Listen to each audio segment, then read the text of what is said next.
introductions to the people, and then we will have the election of our next officers after that, and then we will go to the speakers to hear from you.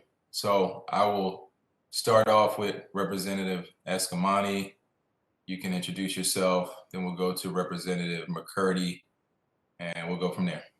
Go ahead. Awesome. Thank you so much, Chair Bracey, and thank you to all members of the public who are with us here today. My name is Anna V. Escamani. My pronouns are she, her, hers. I'm proud to serve District 47 in the state legislature. That encompasses the city of Orlando, Winter Park, Belle Isle, and Edgewood. I've been proud to serve this community since 2018. We have a lot of different issues, and of course, navigating the pandemic has been one of our biggest challenges for now almost 2 years. But in addition to that, there are so many everyday struggles that we are proud to help alleviate and to be by the side of everyday people. With that said, in the legislature, I currently do serve on 5 committees, and as the ranking member on 2 of them, including Ways and Means and the Regulatory Reform Subcommittee. We don't have our reassignments yet for the next session, but we should have that actually, I think by Labor Day or a little bit after. So we'll have more information to share in the next week, and I will pass it to my colleague, Representative Travaris McCurdy. Good afternoon, everyone. Representative Travaris McCurdy. I represent House District 46. It encompasses West Orange County, areas of Pine Hills, portions of Pine Hills, Tangelo, Ivy Lane, Carver Shores, parts of Ola Vista, Mercy Drive, and Paramore. It's delighted to be here. I'm a freshman representative and serve on 4 committees, 3 which being educationally related. Everything from pre-K education to higher ed approach. I'm very honored to serve. I serve as the secretary of the Orange County Delegation, and happy to be here. Looking forward to everyone's comments today. Thank you. Let's go with Senator Linda Stewart. Senator Bracey, I represent District 13, and it's central Orange County, downtown, and Belle Isle, and all the way down to 528, and then over to a lot of East Orange County. I have Representative Escamani and Smith all in my district, so we're pile on with one another. And a few others too. So until redistricting, that's what we have. So I know that that's going to try to even out some of our district. I have, after the last 10 years, I've gotten another 100,000 people in my district. So we need to start evening that out a little bit. And I'm sure that's the case with everybody.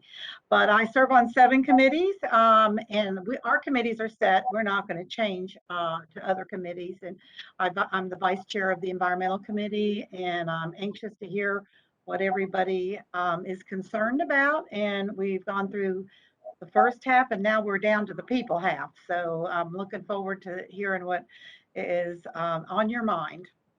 Thank you. Representative Camilla Brown, you're recognized. Good afternoon, members, and good afternoon to those who are joining us in the public.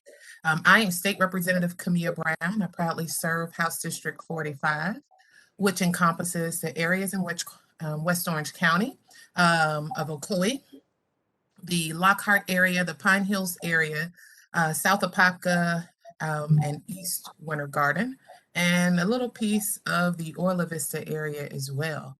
I am in my 3rd term here in the Florida House, and I serve as a Democratic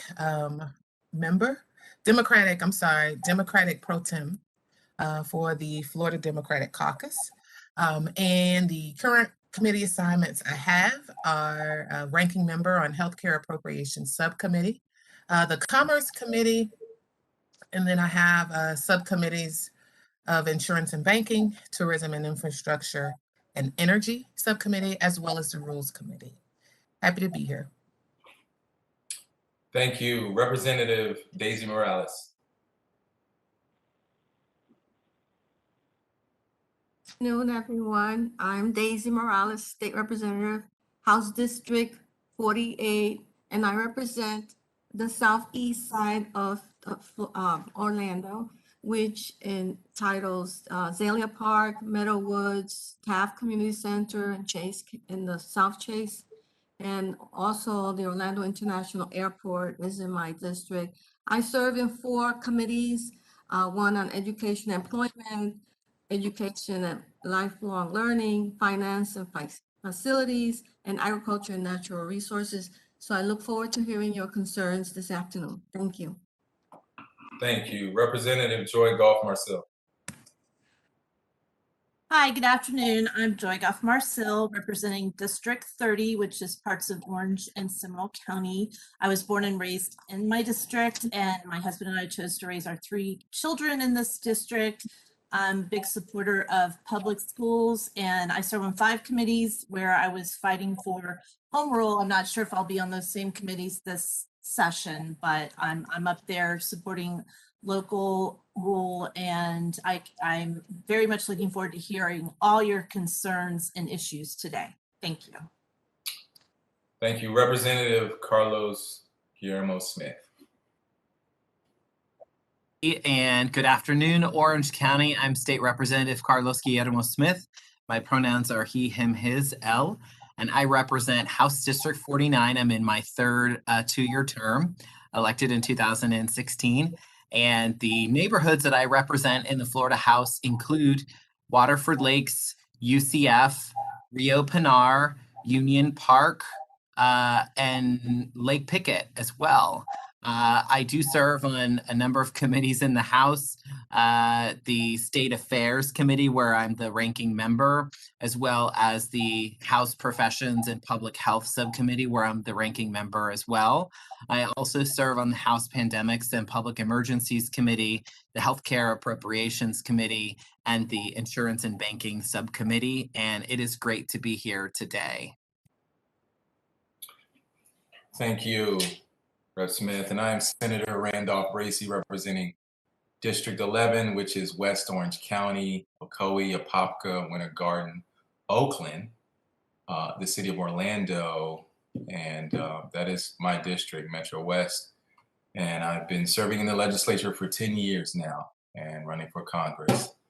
But with that said, thank you, members, for your introductions. I don't see, is Representative Trunow on the line? I don't think he is, or Representative Thompson. So we will get started with our elections.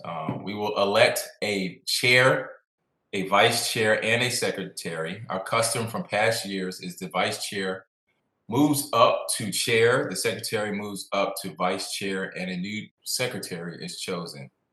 The new officers will assume their duties at the conclusion of our meeting this afternoon. According to delegation rules, officers must represent districts in which at least 50% of their precincts are within Orange County. The delegation rules adopted on October 16th, 2017 state that the offices of chair and vice chair must alternate between members of the House of Representatives and members of the Senate. Because the current vice chair and secretary are both members of the House of Representatives, we will need to vote to waive the rules if we follow the past precedents of the vice chair moving to the chair position and the secretary moving to the vice chair position. Unless there are any objections, I would like to take a motion to waive the alternating rule for this year and to nominate Representative Golf Marcel as chair and Representative McCurdy as vice chair per past precedent. Are there any nominations for the office of delegation secretary? Yes, Mr. Chair, did you want to wait for the motion first for someone to move to nominate those 2 and also waive the rules? Hold on. We can do that. Michelle, is that okay, or should I continue as the script? That's fine, Senator Bracey. Okay. Are there any objections to waiving the rules that I just stated, waiving the normal alternating House and Senate positions? If there are no objections, we will waive that rule. Are there any objections? Okay. So since there are no objections, Representative Goff Marcil will be chair. Representative McCurdy will be vice chair at the conclusion of this meeting. Now, that is settled, are there any nominations for the office of delegation secretary? Yes, Mr. Chair. I move to nominate Representative Ana V. Escamani of House District 47 to be Orange County Legislative Delegation Secretary. There is a nomination. Okay, we have a second. Representative McCurdy. There's a nomination to serve as delegation. Excuse me. There's a nomination for Representative Ana Escamani to serve as delegation secretary. Is there a motion to approve? Okay, we did that. So all in favor of Representative Ana Escamani being nominated as the secretary, all in favor say yes. Yes. Yes. Yes. Any opposed? No opposition. And so the nomination passes. Congratulations to all the delegation officers. Very proud of you all. And you all will take your positions at the end of the meeting. There we go. So is there any other delegation business to be discussed this morning? Afternoon? No, it is not. Okay. Mr. Chair, I'm sorry. Go ahead. I just want some comments to the delegation. I know that we have bylaws that I think they were recently changed, but also just want to flag for everyone that after redistricting, even though I think we have a total of 9 members of the House in the delegation and 3 members of the Florida Senate, after redistricting, we may see new seats in the delegation, in the Orange County delegation, possibly maybe a +1 state Senate or a +1 state House. So I think that we should just be mindful of possibly revisiting some of those bylaws on leadership within the delegation to reflect possibly a new reality after redistricting. Just a thought. Thank you for that comment, and that will be for the next chair and vice chair to consider. But thank you for those comments. Any other comments before we move on to our other business? Okay, again, congratulations, officers. All right, now the Orange County Legislative Delegation will now reconvene to hear presentations from individual citizens and representatives of community entities. Welcome to all who are in virtual attendance or watching on Orange TV. I am Senator Randolph Bracey, chair of the delegation. I will be presiding over the meeting today. I represent District 11 as stated before. Since we have a different audience, okay, no, we're gonna move past that. Let me say each speaker will have 2.5 minutes to address the delegation. We have over 100 speakers. Normally we have 3 minutes. I'm gonna cut it to 2.5, and I may cut it to 2 minutes. So please be brief. Members, please consider that we have over 100 speakers, and keep that in mind as you ask your questions. A timer will keep track of the time, and we will let you know when your time has expired. And our first speaker is Vicki Landon, followed by Felicia Thomas, followed by Marnie Stallman, and followed by Karen Willis. So Vicki Landon, you are up first. You are recognized. 2912 Delwood Drive, Orlando 32806. Good afternoon, legislators, staff, fellow advocates. I'm Vicki Landon, the Senior Director of Development at Orlando Repertory Theater, which is our state's only full-time professional theater for young audiences. Every year, we serve over 100,000 children and family members through our work encouraging literacy, building empathy, helping children find their voice. Thank you to so many of you, including Representative Smith and Escamani, for your emphatic support of cultural and museum grants from the Division of Arts and Culture in past sessions. It is thanks to the efforts of all of you here that our sector, which is the first to close and the last to reopen in the pandemic, is still standing here today. So today I'm here to ask that you continue to stand with us and support continued funding to the grants programs in the upcoming session. You can trust in the rigor of this grants established objective vetting process, which includes evaluation from professionals based on artistic quality, program impact, financial management, and 4 years of fiscal information. Central Florida's tourism economy relies on our creative workforce. These individuals are supported directly through these state grants as musicians, actors, administrators, designers, crew. At Orlando Rep, 100% of our state grant funds go directly to jobs here at home. In Central Florida, our sector supports nearly 14,000 FTEs and generates just under $400 million in economic activity. So arts and culture have an independently proven 9-to-1 ROI, which is a number I would like to challenge any other industry on this call to beat. And they are your strongest asset as you work toward Florida's 2030 plan. So on behalf of the thousands of my fellow arts and cultural employees and artists and patrons, thank you for your past and continued championship and support. And we hope we can count on you in Tallahassee for the full funding of the final vetted grant list by the Division of Arts and Culture. Thank you. Thank you. Comments, anyone? I'm sure Rep. Escamani, Rep. Smith would like to say something. Go for it.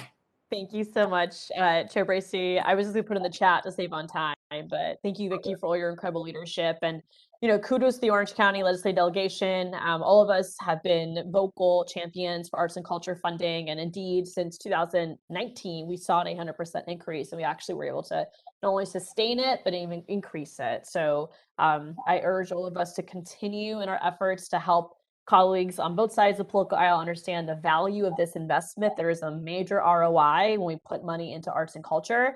And of course, as Vicki already outlined, from the perspective of the pandemic, this is a part of our economy that has been negatively impacted.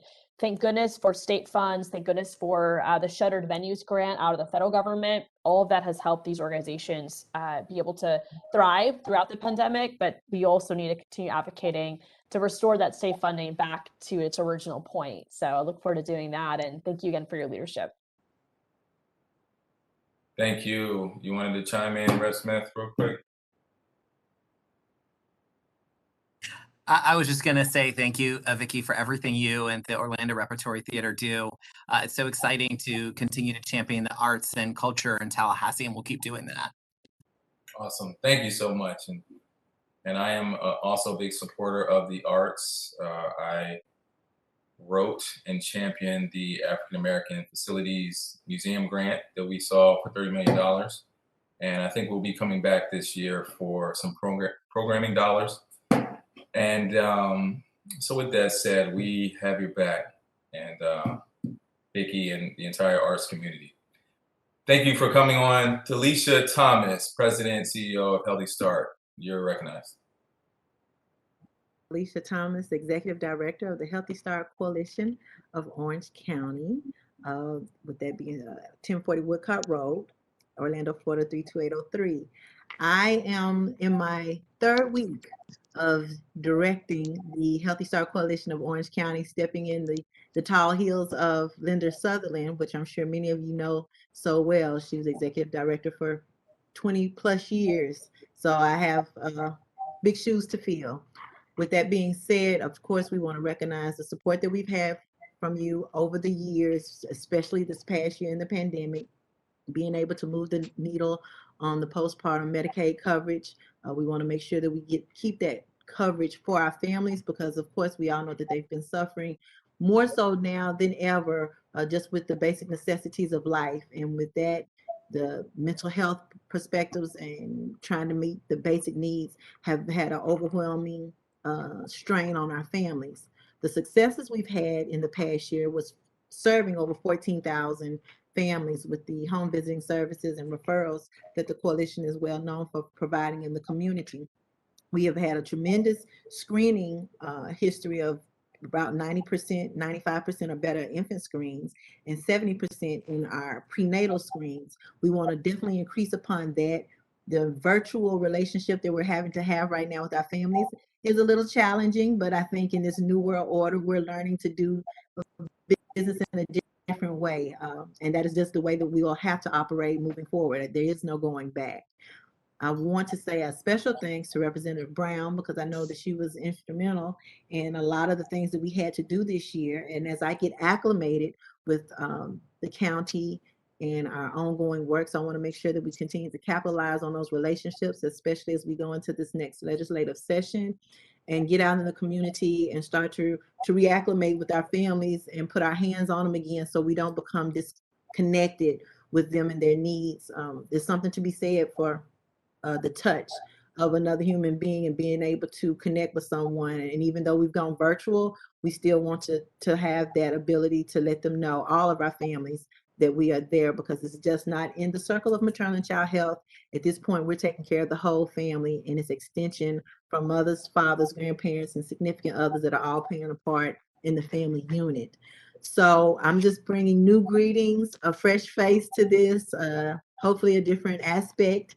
We are going to continue to try to do great things and then live outside the box a little and learn to do some things a bit differently. And hopefully that'll impact a larger section of our families. And with that, I say thank you. Thank you, Talisha Thomas, and congratulations on your new position. Thank you. So we'll move on to Marnie Stallman, Executive Director of Mental Health Association of Central Florida. You recognize, Marnie. Good afternoon, delegation members, and thank you for your service. It's a pleasure to be back before you. For the past 75 years, the Mental Health Association has been leading in addressing the needs of those living with mental illness, promoting mental wellness and equity of access to care. In fact, in 2021, our Outlook Clinic, the only psychiatric outpatient clinic for the uninsured in Central Florida, provided free psychiatric services via telepsychiatry to over 800 uninsured Orange County residents while navigating COVID. This Wednesday, September 1st, we will once again nationally mark Suicide Prevention Month. There are an average of 123 suicides each day in this country. It's the 10th leading cause of death in America. And in just released study from Mental Health America, 54% of 11 to 17-year-olds reported frequent suicidal thoughts or self-harm, the highest rating since the screening began in 2014. Last month, a new 3-digit national phone number became nationally available for Florida to use as a helpline for behavioral health needs. But in what seems to be a common theme, Florida is not ready. The number 988 will take place of the national 10-digit suicide prevention hotline number. The 988 number is designed to be an alternative to 911 to provide around-the-clock response for behavioral health emergencies. Imagine calling 988 and speaking with a care traffic controller who can send a mobile response team to your home with workers trained to de-escalate a crisis and find help for you or your loved ones. Diverting behavioral health emergency calls from 911 to a behavioral health call center with backup services not only saves dollars, but diverts law enforcement from responding to behavioral health calls and creates fewer opportunities for emergency room visits by uninsured patients. But the money needed to pay for these call centers, response teams, and centralized receiving facilities to screen patients and provide immediate care is not available in Florida. In Virginia, for example, the money would come from a small fee added to phone bills, the same way that 9/11 is funded. A 28-member coalition formed by Florida Department Children and Families Office for Suicide Prevention is preparing for Florida to shift to 988, and we expect them to issue a report in October. As part of the Florida Mental Health Advocacy Coalition, we're asking each of you to embrace the 988 office and opportunity as a cost-efficient way to address behavioral health care needs and have individuals who are having crisis get the help that they need, but not in handcuffs. A call for help shouldn't result in trauma or tragedy, and building a robust 988 crisis response system will move us closer to providing a respectful and effective response to anyone who is experiencing a mental health, substance abuse, or suicidal crisis. Thank you. Thank you, Marnie. Karen Willis, CEO of Early Learning Coalition of Orange County. You recognize Karen? You're on mute, Karen.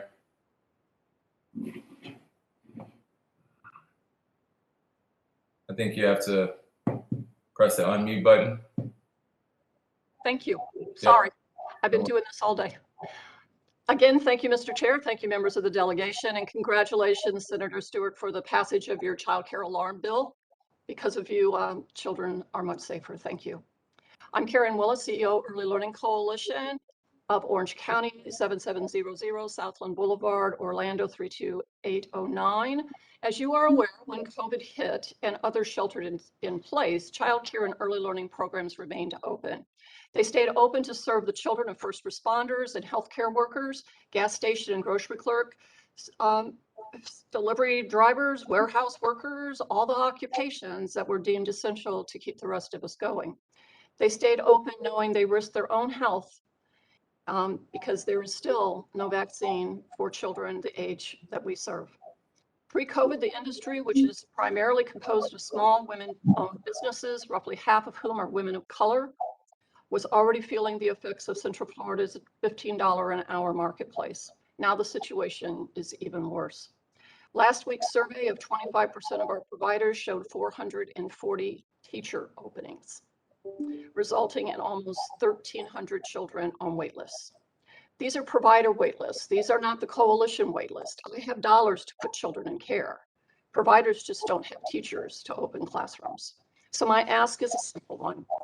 While we are grateful for the $10 million of first round federal COVID relief support, it kept the doors open for many of these businesses. We need the state to release the remaining over $3 billion in federal dollars allocated to early learning for COVID recovery and industry stabilization. The Florida Legislative Budget Commission will soon receive a partial plan for these dollars from the Department of Education, Division of Early Learning.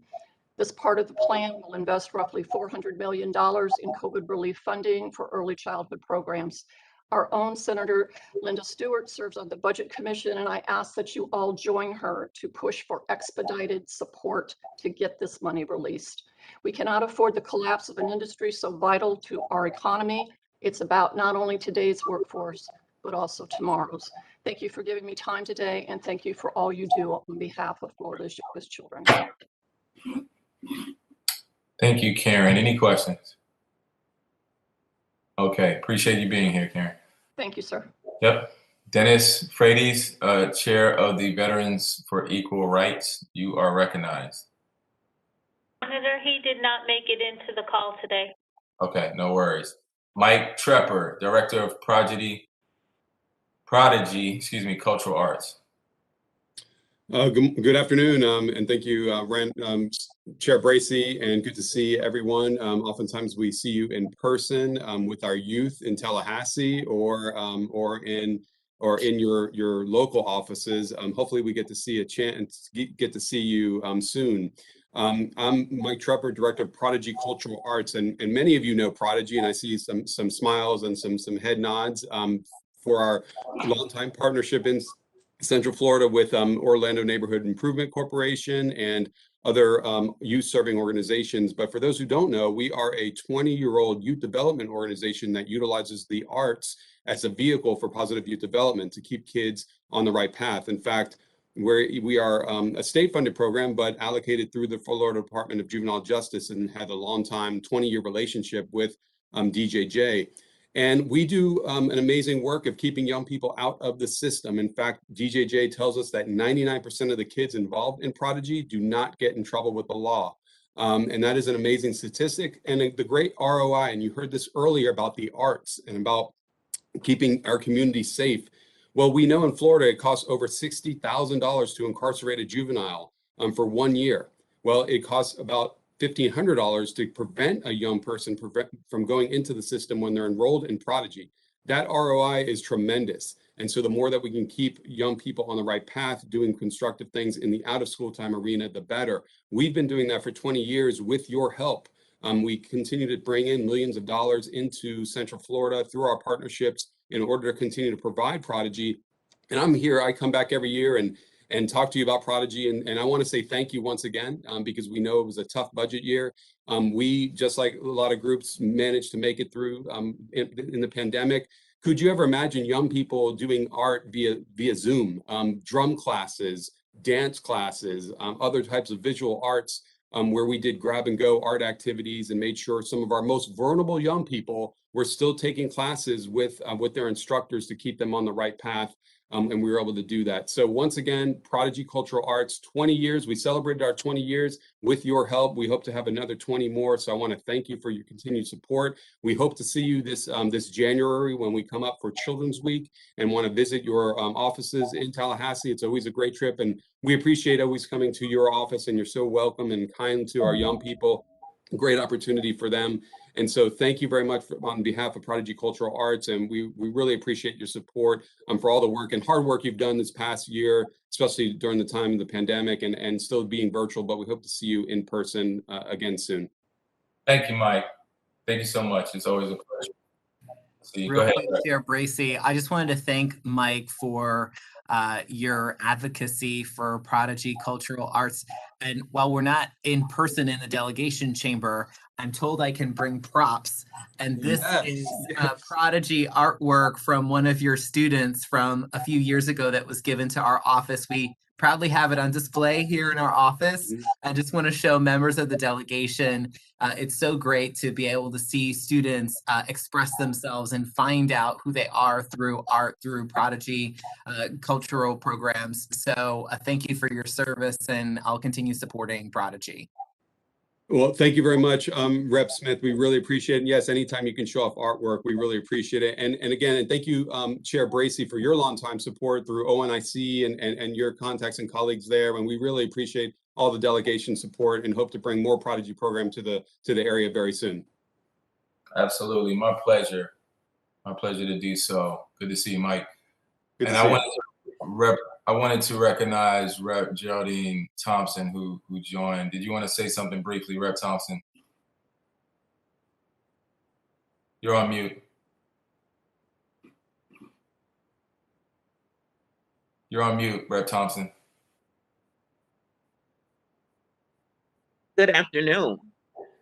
I've been on for a while, but I don't think my camera was on, and certainly I was muted. But I do want to say good afternoon to everyone, and I'm glad to have an opportunity to hear from the different organizations, different programs with regard to the needs in the community and the difference that we can make in Tallahassee. I represent House District 44, which is West Orange County. Thank you, Rep. Thompson. All right, we're going to get back to the agenda. Todd Dixon, Director of Development and Community Affairs for Aspire Health Partners. You're recognized. Chair Bracy and members of the delegation, thank you for providing us with this forum. I'm sure all of you are very familiar with the services, the broad array of services that Aspire provides. We thank you for the support that you've given us in the past and hope that as a community, as we continue to deal with the problems of COVID-19 and the increase of mental health issues and substance abuse issues, you'll continue to be there, not just for Aspire, but for the members of our community. Specifically today, I want to talk to you about veterans with the 20th anniversary of 9/11 soon upon us, and with the end of our nation's mission in Afghanistan.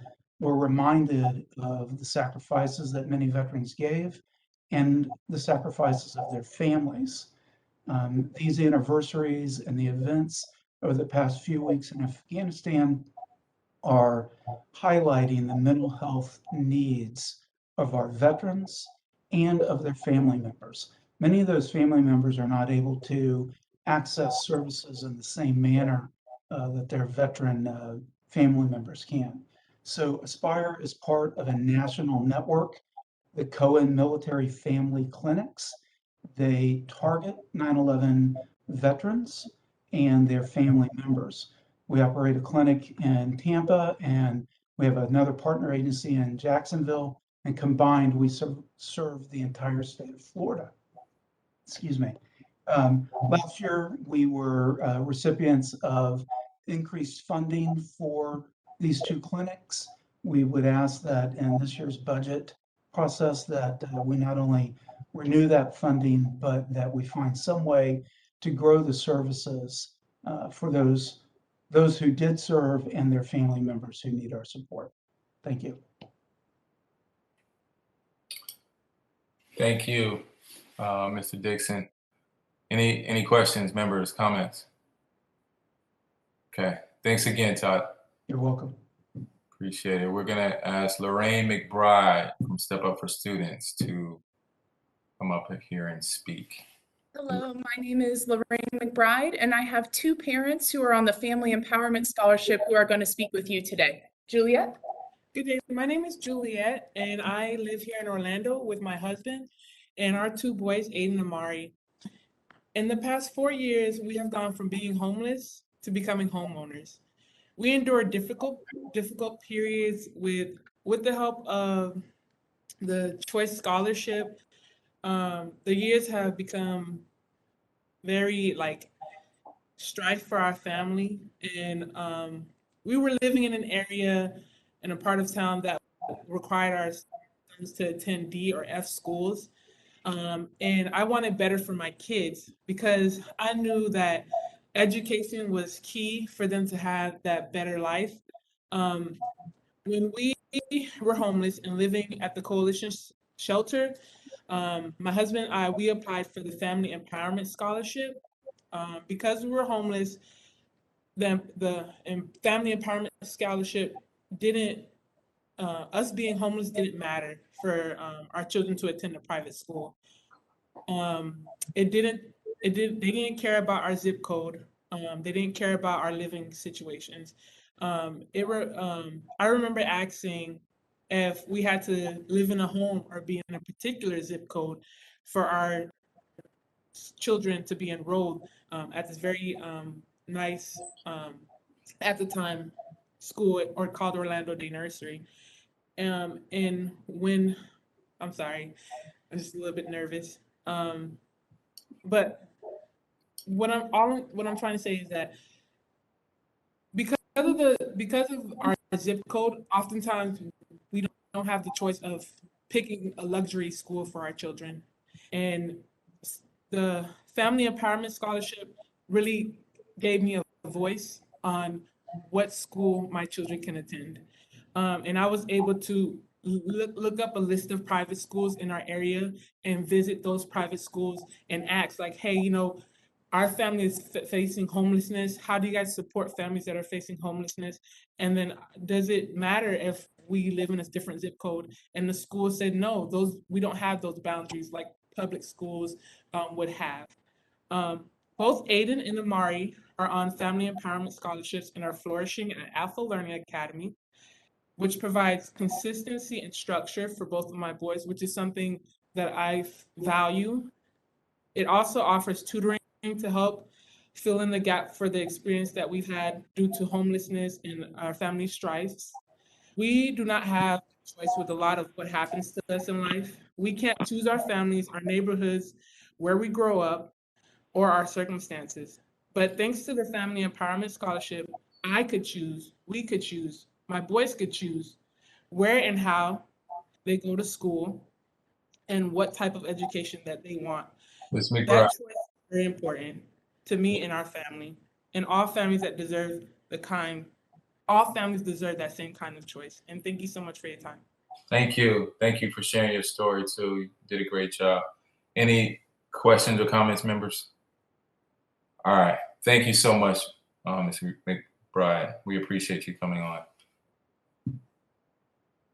We're going to go to Marie Martinez from the Howard Phillips Center for Children and Families. Thank you, Chair Bracy, and thank you to all members of the Orange County Legislative Delegation for your service to the state of Florida.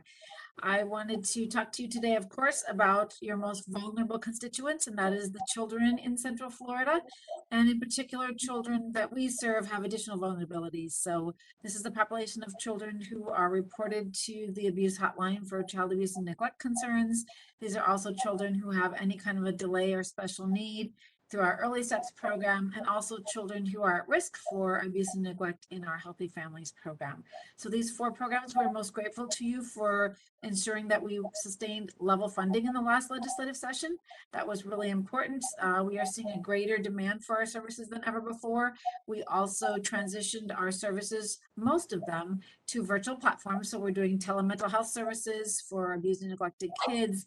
We're doing virtual evaluations for kids who have any kind of a delay or special need, as well as the services, the therapies in the home, we are offering those virtually as well. So the nice thing during the pandemic is we learned some things, and that is that our families many times prefer the option of doing virtual services because many times they struggle with transportation challenges. So right now we offer both in-person services as well as virtual services. The kids and families have that option.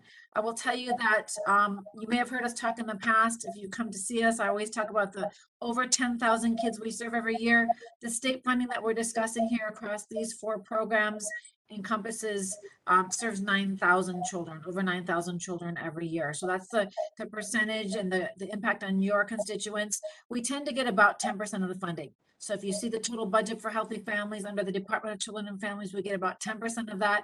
Same is true for the Early Steps program under Department of Health, the Children's Advocacy Centers under the Office of the Attorney General, and also child protection teams under the Department of Health. Child protection teams have not transitioned to virtual because, of course, we know it's important to do in-person evaluations, medical exams of kids when there's reports of abuse and neglect. What I will say is that we are struggling, just like many other industries, with turnover currently. So the challenge is we are so happy not to get cuts in funding. At the same time, when we have level funding year over year, we are not able to give pay increases to our staff.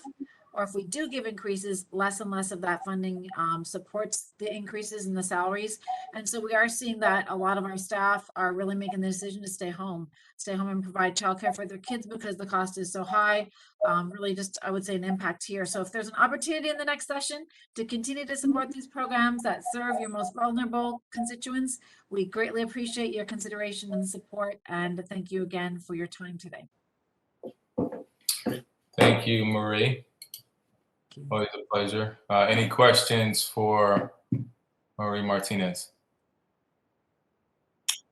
I just want to say thank you. It's actually both of Marie and our previous speaker too, and just so much gratitude for folks that are trying to continue to deliver really critical health services in the middle of this pandemic. We don't often give credit to some of these additional services around mental health, or in the case of Dr. Phillips, our sexual assault prevention, especially among children. So thank you for doing that. And please keep us posted how else we can assist you in being champions for our kids.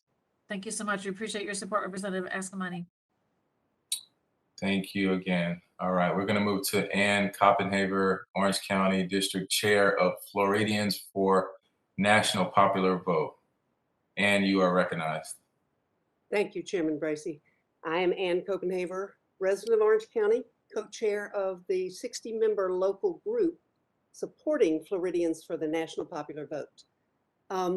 We don't need money.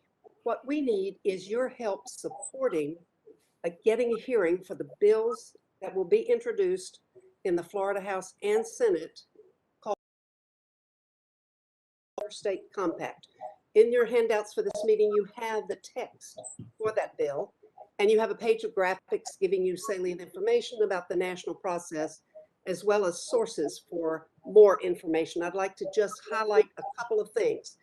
The National Popular Vote Interstate Compact would guarantee the presidency of the United States to the candidate who receives the most votes in all 50 states and the District of Columbia. It is constitutionally conservative, relying on Article 2, Section 1, Clause 2, which says, each state shall appoint in such manner as the legislature thereof shall direct a number of electors equal to the whole number of senators and representatives to which the state may be entitled in Congress.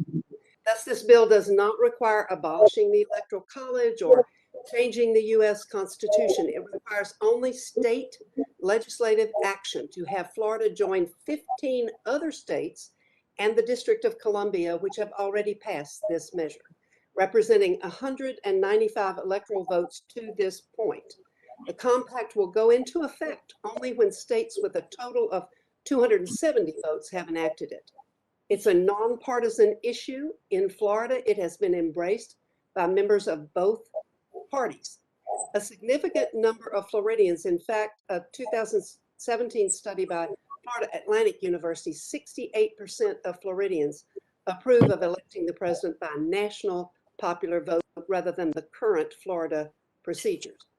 Bills have been put forward since 2017, and Representative Geller and Senator Torres have committed to filing the same bills again during 2022 legislative session. We hope that each one of you will consider co-sponsoring this bill, or in some cases, continuing to co-sponsor this bill. In fact, Rep. Morales was with us before she was a rep, and Representative Escamani and Representative Guillermo Smith have been co-sponsors. We thank you very much. Hope you have a lot of company from the Orange County delegation this year, and that you'll help to give it a hearing in any committees to which you are assigned. Once the bill is heard, that's got to be a first step, and we need your assistance doing that. Thank you so much for your time. I appreciate you. Thank you very much. And any comments, questions? But thank you very much for that presentation. I support the idea of a national popular vote.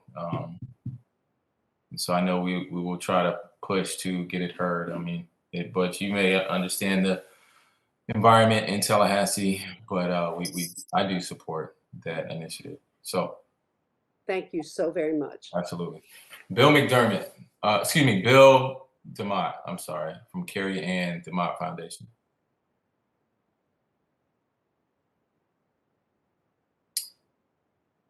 Bill DeMott. You're muted.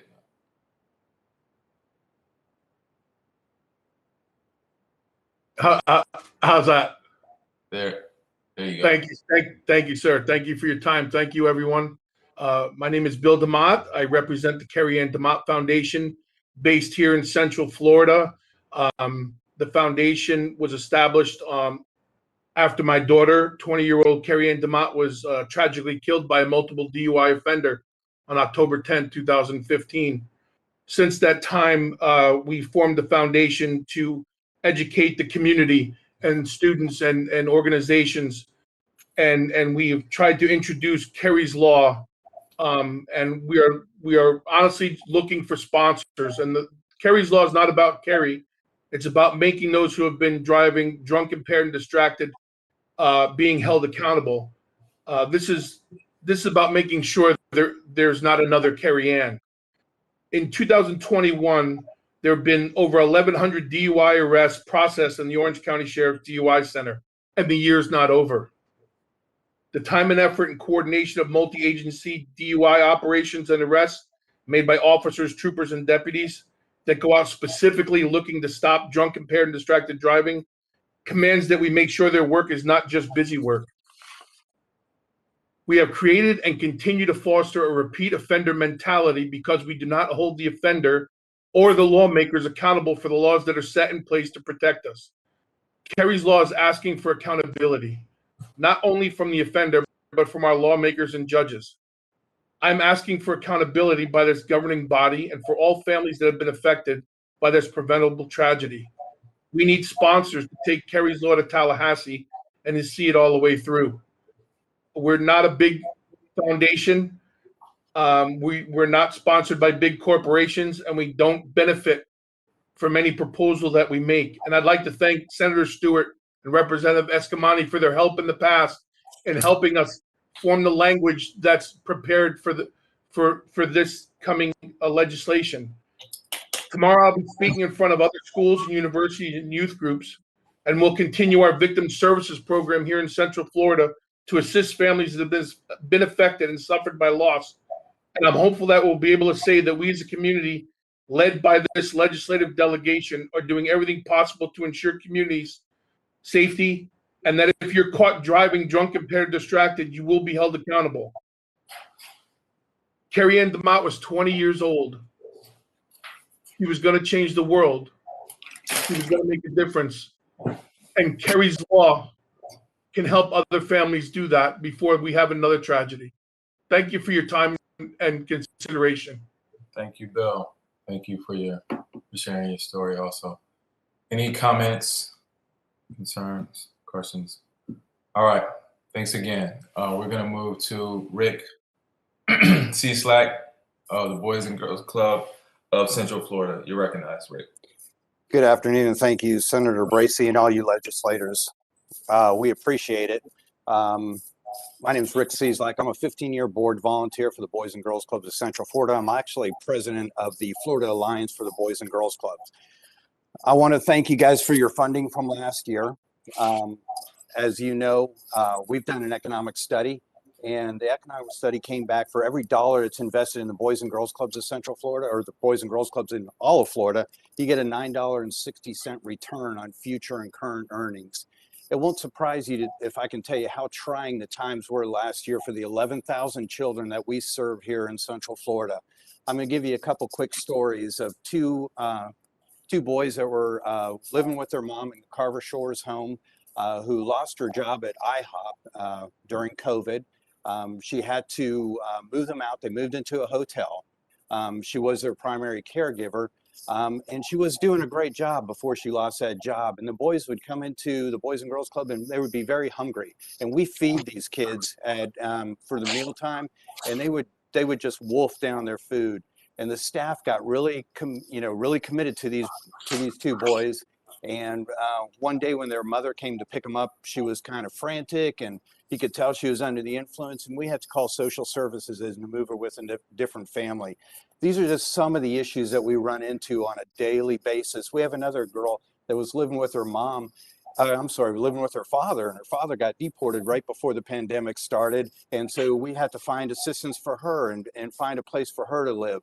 And she got anger issues, and she had all kind of different things that our staff dealt with and helped them recover from.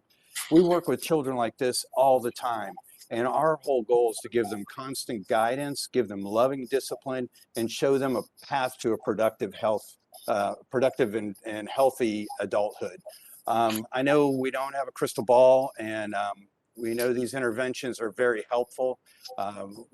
We as a society are not helping out these kids like we really should be. They're becoming, when they aren't coming to our clubs, they're becoming dropouts. They have substance abuse, they get into criminal activity, and it continues a cycle of poverty. And our whole goal is to break that cycle of poverty. So what I'm asking you guys to do is this year, remember us again this year. When you're up in Tallahassee, this year we're going to request a $12 million budget, which is a little bit more than last year, but this is funds coming from the DOE, the DJJ, and we also did the opioid prevention programs this year, and that's been a huge success for all of our clubs throughout the state.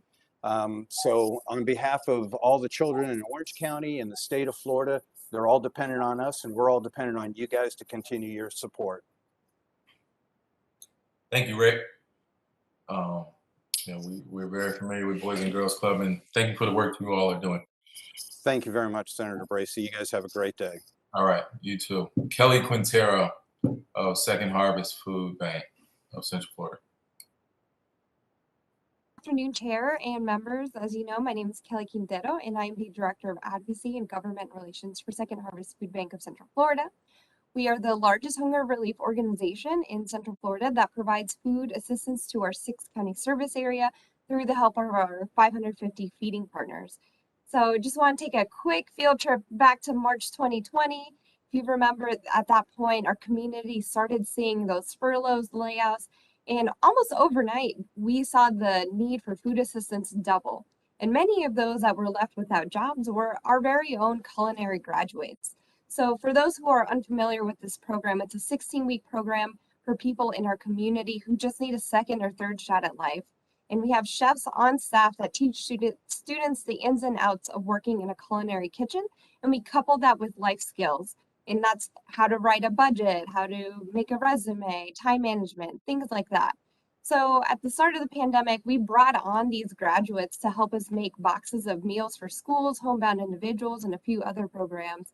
And as soon as we started seeing our region start to open up again, a lot of them went back to their jobs, and we actually started getting requests from hotels, restaurants, so many kitchens throughout the region asking for our graduates. So this session, we're asking for your support on our culinary program to expand and enhance the training of this workforce training program to also include a baking track. And our request will impact operational costs for about 60 students and ensure that we can bring an additional instructor on staff.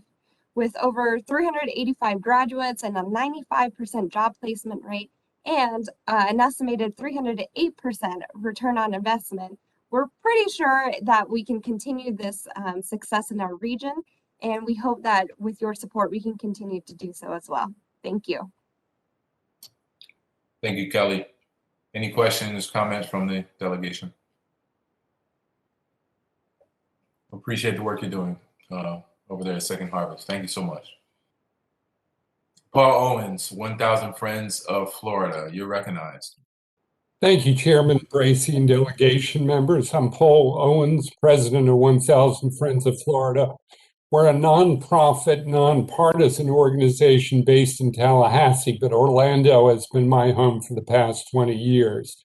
Since 1986, we've been advocating smart, sustainable development to accommodate growth while preserving our environment and our quality of life, which is really the foundation of our economy here in Florida.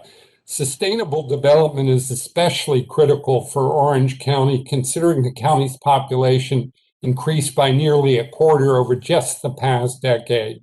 We consider most of the items on our legislative priorities for the 2022 session to be worthy for your constituents in Orange County. But in the time I have, I'm just going to highlight a few. First, restore the right of Floridians to challenge development orders that are inconsistent with local comprehensive plans. The legislature changed the law in 2019 to put those Floridians at risk of financial ruin if they lose their challenge. In a state and a county growing as fast as Florida and Orange, citizens need to recover this right to make sure their communities are growing according to the vision in their comp plans. Second, encourage local governments to maintain remote options for participation in public meetings like the one we're all using today. Many citizens don't have the time and flexibility to participate in public meetings in person. Their chance to participate remotely shouldn't be reserved for pandemics. Third, conserve more natural and agricultural lands before they're lost forever to development by maintaining historic funding for the Florida Forever program. The budget passed last session turned out well for land conservation, but most of the money came from Washington. We'd like to see another strong year for conservation funding, no matter how many dollars Congress makes available. As Mayor Deming said recently, God isn't making any more land. We hope you will give serious consideration to these priorities. We thank Senator Bracy and Senator Stewart for your support on our priorities in the past. Thanks to all of you for serving our community and our state. Thank you, Paul. My pleasure to support. Are there any comments, concerns from the delegation, questions? Okay. Thanks again, Paul. Thank you. All right. Hilcia Fernandez from Pantera Technical Services Corp. You're recognized.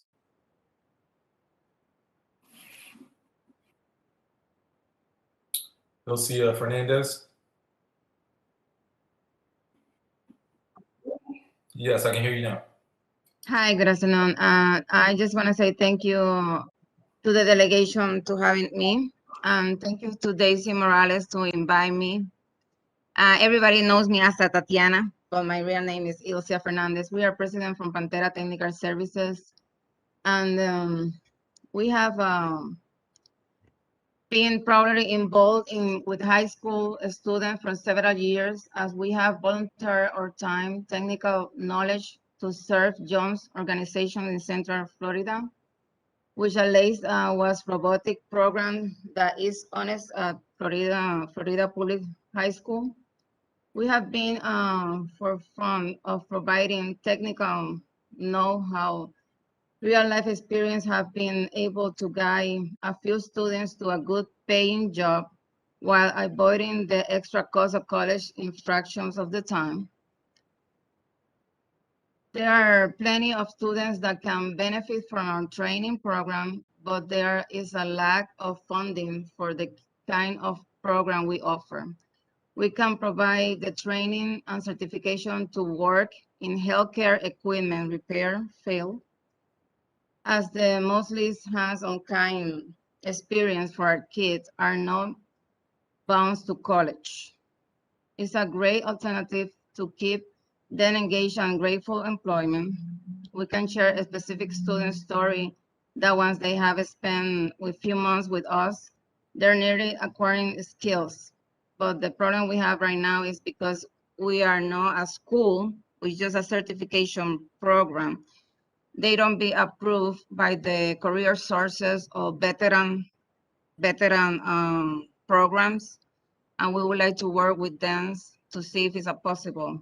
We are MedGas instructors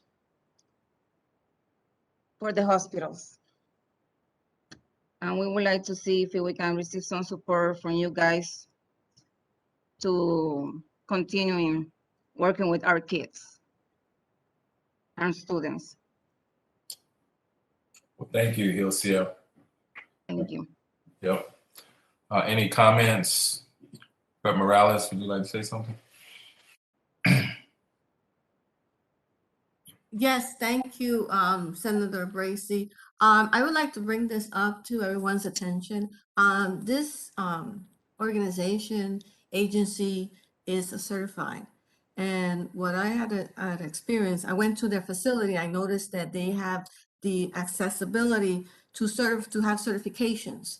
So my concern was, how do we connect them to career resource, economic development, where they can work together, because they're not going to be qualified with doing it on their own. They need to partner up. So I'm trying to find a pathway, or find the way that we can help them connect to all these resources so that they can give these pathways to these students that are less fortunate to continue, an education rather than have the skills. So these are valuable skills. These are skills that they need as medical gas operators. They're just equipped to fix equipments that are needed right now, especially now with the issue with liquid oxygen that the mayor has brought up to our concern. So we have in our hands right now an agency that has the certifications. We just need them to be connected, a pathway. So that's what I have to say. Thank you.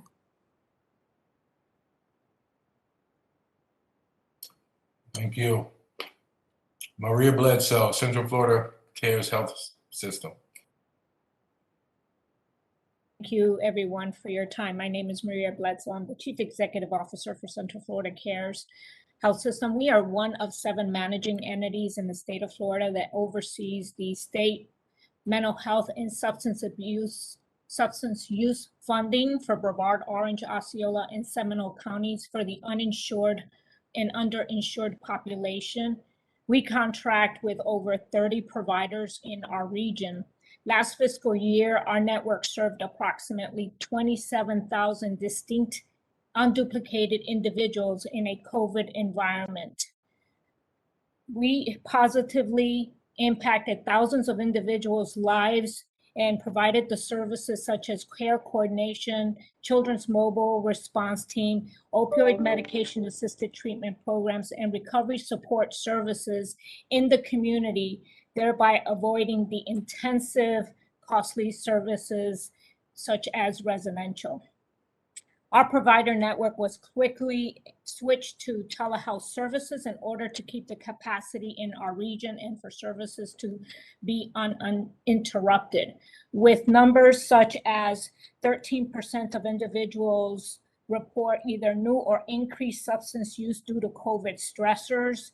The medical examiner's data for 2020 reports a 60% increase of deaths between the ages of 18 and 24 for overdose. 1 in 5 adults experiencing mental illness, 1 in 20 adults with severe mental illness, 17% of youth experiencing a mental disorder. We recognize that you have hard decisions and we'll be facing some budget constraints this year, but we encourage the support for behavioral health services as you have done in the past.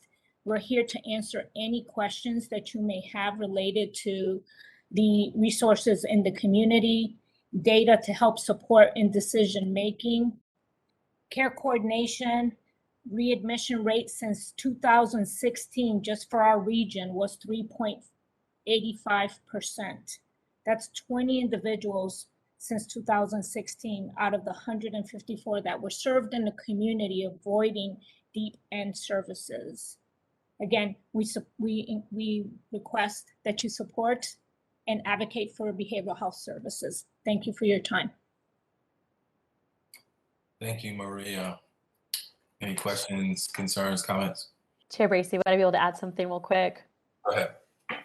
Thank you. I just want to say thank you to Maria. Even the data that you provide is always so insightful for us in our communities and kind of seeing the trends and the need. I want to say thank you for that. And I just want to add too, for all of our amazing social services that are here today. Yes, Florida, we have to have a balanced budget, but I would argue that these are the type of expenses that save us money long-term. We all know that investing in prevention, investing in safety nets, keep someone out of poverty, keep someone out of homelessness, keeps kids and parents healthy and stronger, which allows them to work and get a good job and finish school. So, I would argue to all my colleagues here too, that we should continue to fight for these really essential services. And, when cuts are made, let's look at some of the areas where, money is misspent. When it comes to giving away tax breaks, for example, because these are the areas that are just so necessary. And it hurts my heart to hear folks have to, essentially try to paint the picture that the budget is too tight for this. The budget should not be too tight for services like this. And I just want to stress that and encourage my colleagues to continue the good work of fighting for these really important projects. Any other comments? Well, thank you so much, Maria. We're going to move on to Brett Doust, I believe, Specialized Treatment, Education, and Prevention. Brett. Good afternoon, Chair Bracey and delegation. Thank you for the opportunity. It's Brett Doust. You got it close. That's okay. We're here today to talk about STEPS. We're a local nonprofit organization throughout Central Florida. We're a substance abuse and co-occurring program, Operation CARF accredited. We're here to talk about pregnant women today and the services that we provide and need more services throughout Central Florida. Increasingly, women are currently being admitted into the STEPS residential program here in Apopka from local jails, emergency rooms, detox facilities. Many are pregnant, homeless, victims of trauma such as domestic violence, sexual abuse, and have been referred by local community organizations. These factors create immense costs that Representative Escamani was talking about for multiple public funding systems.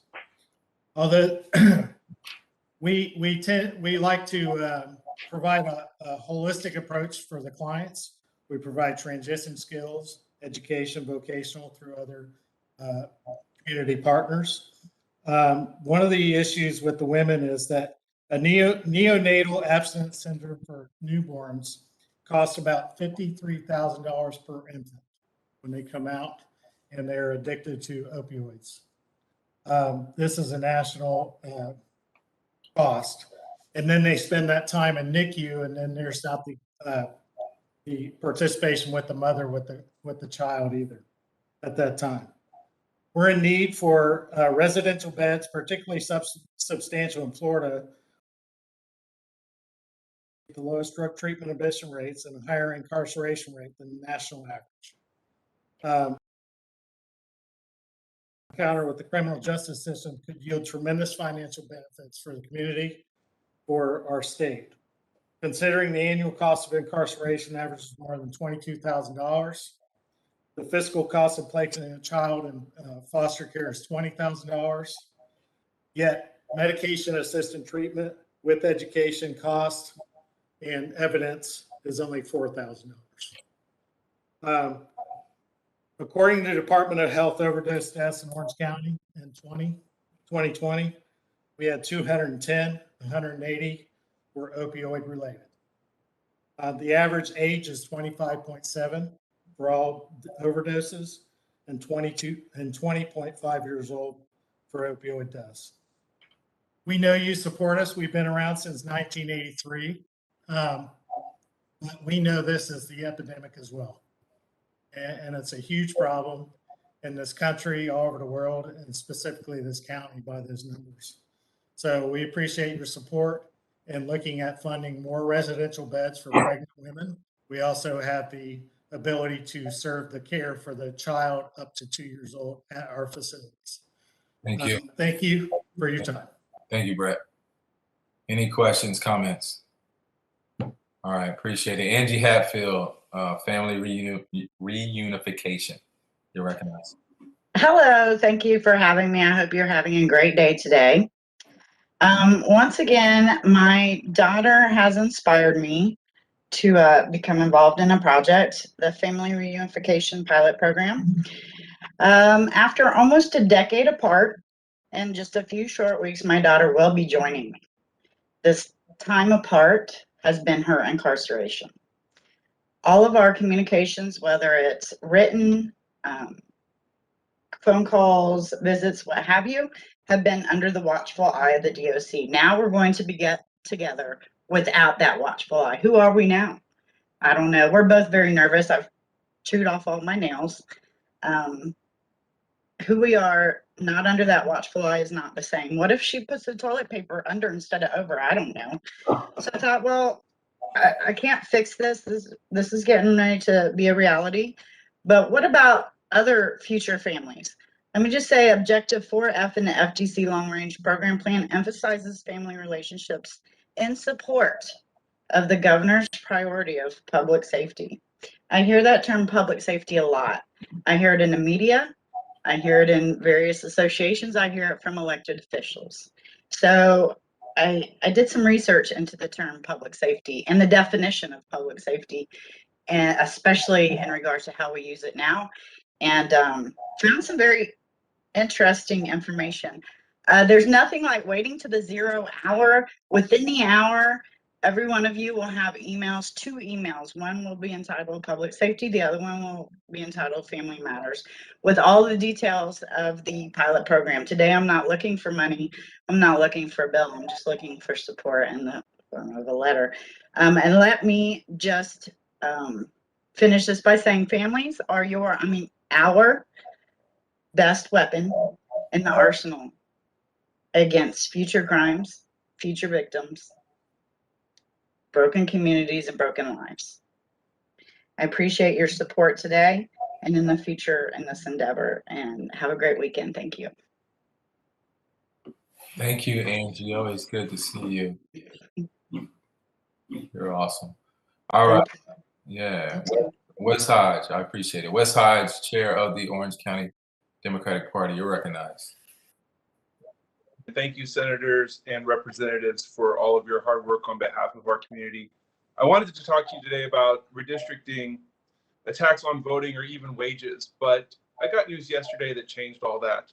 One of our local healthcare workers who's been on the front lines for the past 18 months and managed to keep her family safe from COVID found out that one of their children tested positive for COVID-19. That happened less than 3 weeks of school being back. Without you all in session right now, there's nobody advocating for the children of Florida, except for a few school board members who have bravely stood up and done what's right.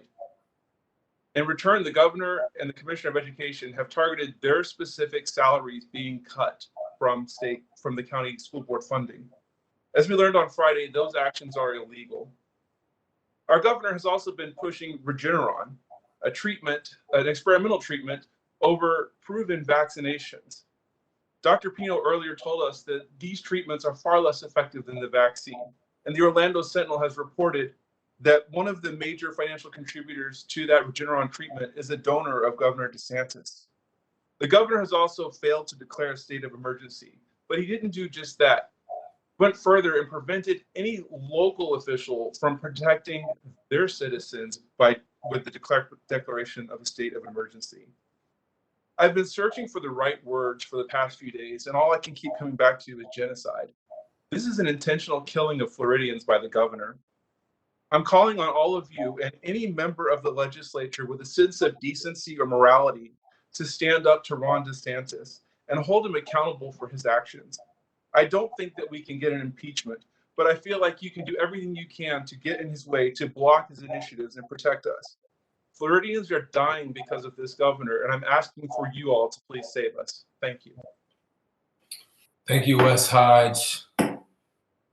Any comments, questions on that? On his comments? Anyone? All right. Thank you. Thank you for your leadership, Wes. We appreciate you. Jen Vargas, Film Florida. Yes. Oh, do we have a? Yes, sir. Oh, okay, I'm sorry. Yeah, Jen Vargas, go ahead. You're recognized. Hi there. Thank you, Chair. Thank you, delegation. Hello, everyone. Good afternoon. My name is Jen Vargas. I'm a resident of the Williamsburg community in unincorporated Orange County. I co-produce and host Film Slam, which is a nonprofit organization. We are Central Florida's only consistent monthly public screening event for Florida's independent filmmakers. Filmmakers across the state submit films to us for screening consideration every month at the Orlando Museum of Art. Over the years, I've had the opportunity to speak with filmmakers and area professionals who are thankful to Film Slam for being the only way to get their work seen outside of a film school or an expensive theater rental. It's my honor to continue serving our filmmaking community for as long as we have films to screen. Before COVID, in our 17-year history, Film Slam had only gone dark once. That was during Hurricane Irma in 2017. Unfortunately, we're still dark, and sadly will remain dark in 2021 for the safety of our filmmakers and our audience. As a small arts nonprofit in Orange County, I'm concerned for Film Slam and our arts community as a whole, and I thank you for your continued support. I'm also very concerned for our lack of work in the film and television and entertainment industry here in Florida, and have been since 2015, since I first addressed this delegation. Florida is the only state in the Southeast and one of just 16 for film and television projects, which puts us at a major competitive disadvantage. It truly breaks my heart to see all of these projects filming elsewhere and not in Florida. The last few years, Florida's lost close to 100 major projects that would have spent over 1.5 billion with a B statewide. 125,000 crew and cast jobs, 250,000 hotel room nights, and 1,500 jobs for professionals like me. In 2020, the average industry professional wage in Florida was $89,390, exceeding, the state annual of $55,845 for all industries by 60.1%. Georgia had 4 billion, again with a B, of direct spend for the film and television industry. North Carolina did as well. We need to compete to bring these projects and money to Florida. And I ask all of you, why not us? Many of you have co-sponsored bills for the film and entertainment industry. Thank you so much. Please don't give up on us. I encourage you to co-sponsor bills that will be filed in this coming session by Representative Trabolsi and Senator Gruters. Thank you for your time. Thank you, Jen Vargas. Any comments from the delegation? All right, thank you so much. I am a emphatic supporter of the film industry and will continue to fight for. And Representative Thompson has a question, I believe. Representative Thompson, you're recognized. Actually, I had a comment. I, like many other people, saw the film Their Eyes Were Watching God, which was written by Zora Neale Hurston and was supposed to be about Eatonville. But if you looked at the film, you saw mountains and hills in the background. And we don't have mountains and hills in Eatonville. And the film was actually done in North Carolina. So we're missing wonderful opportunities to showcase Florida and to bring in some of those economic stimulus dollars that other states are taking advantage of. So I fully support what you're doing. Thank you. Thank you very much. All right. Well, we will move on to Patricia Rump, Pine Hills Community. Yes. Good afternoon, everyone, and thank you for this opportunity. I am Patricia Rump. I'm the president of the Pine Hills Community Council. And who we are a nonprofit 501c4 organization, civic organization, where we invest our efforts directly into our communities and we promote the community, business, and residential interests at the county, state, and national level. And my purpose of being here today is for Pine Hills Public Infrastructure. And a little background here, of purpose. In 2011, Orange County Board of County Commissioner established what we call the Pine Hills Neighborhood Improvement District, the Pine Hills NID. In the redevelopment and revitalization of the oldest community in Orange County, which is Pine Hills.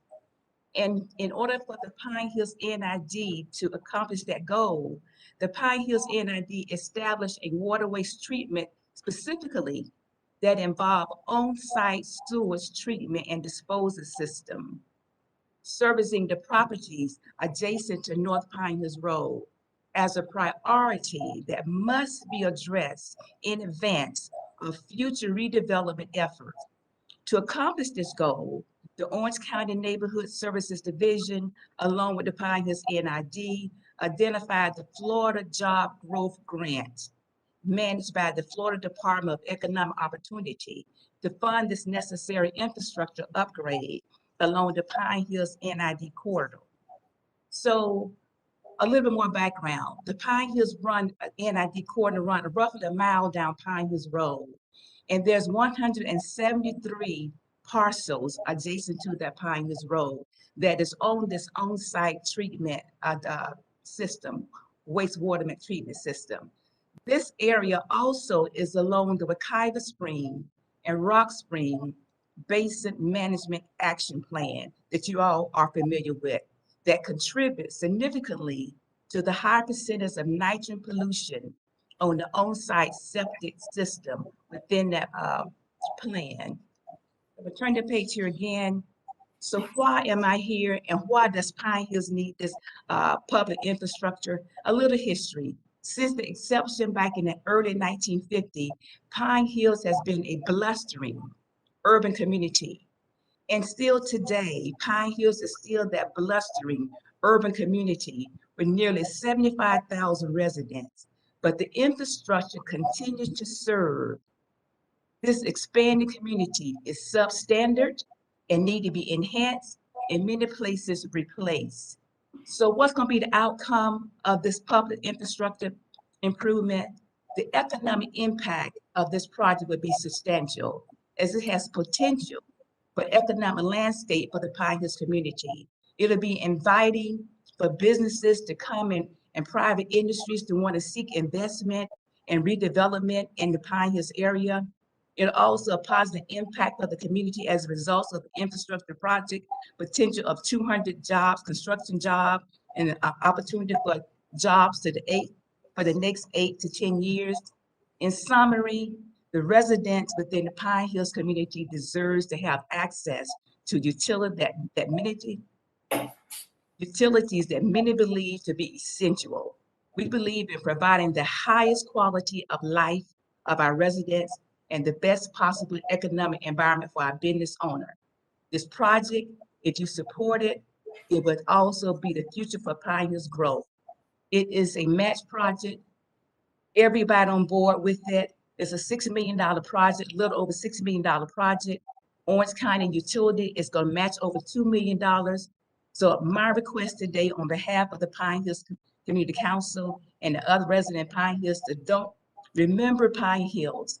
Help us find sponsorship, advocate for us with this public infrastructure, and when this DOE Florida Job Growth Grant application comes through with Pine Hills Community name on it, remember Pine Hills. Thank you for your time and thank you for this opportunity. Thank you, Patricia Rom. Any comments from the delegation? Well, I definitely support Pine Hills and I look forward to working with you on that initiative, Patricia Rom. Thank you for being here. All right. Thank you very much. You got it. Have a good day. Ricardo Williams, citizen request funding. Ricardo, you're recognized. Hi, good afternoon, state representatives, senators, Orange County staff, and members of the public. My name is Ricardo Williams. So According to the Federal Reserve, nearly 63 million adults were considered unbanked or underbanked in 2019. This means they lack a bank account or have a bank account, but also require the use of alternative and often predatory services like payday lending and prepaid credit cards. Without the essential resource of banking, it is nearly impossible to get low interest loans, take out a credit card, build wealth, buy a home, or even just plan for the future. So many of our friends and neighbors are working paycheck to paycheck. They often do not have enough money to meet minimum banking requirements. Meanwhile, another 1/3 of those unbanked people do not have an account because they simply do not trust the banks with their money. It should come to no surprise to anyone here why consumer distrust is so high. Our big banks have done some pretty bad things over the years, yet we spend a lot of time and money outsourcing credibility to institutions who have absolutely no credibility. This is one of many ways public banks can be a solution. Our local financial institutions are owned by taxpayers. Now, a point that I should mention is that there were way too many folks who were in desperate need of stimulus payments but did not receive them, or it took a very long time for them to receive those funds. A public banking option would absolutely solve that problem, particularly for those who are unhoused and unbanked. Now, for many years, we've seen wealth and income inequality run rampant, and that has only worsened since the pandemic. And with Florida sadly being the epicenter of COVID, an epicenter of low wages, an epicenter of high rent, this is an opportunity for us to take great ideas and be leaders in the solution. So I join you today to speak for the many folks who are unable to be here and advocate on behalf of a public banking option here in Florida. I know firsthand that we have true champions of the people in our Orange County Legislative Delegation, and I'm hoping that this is an issue that one of you, if not all, will take up in the next legislative session. Thank you.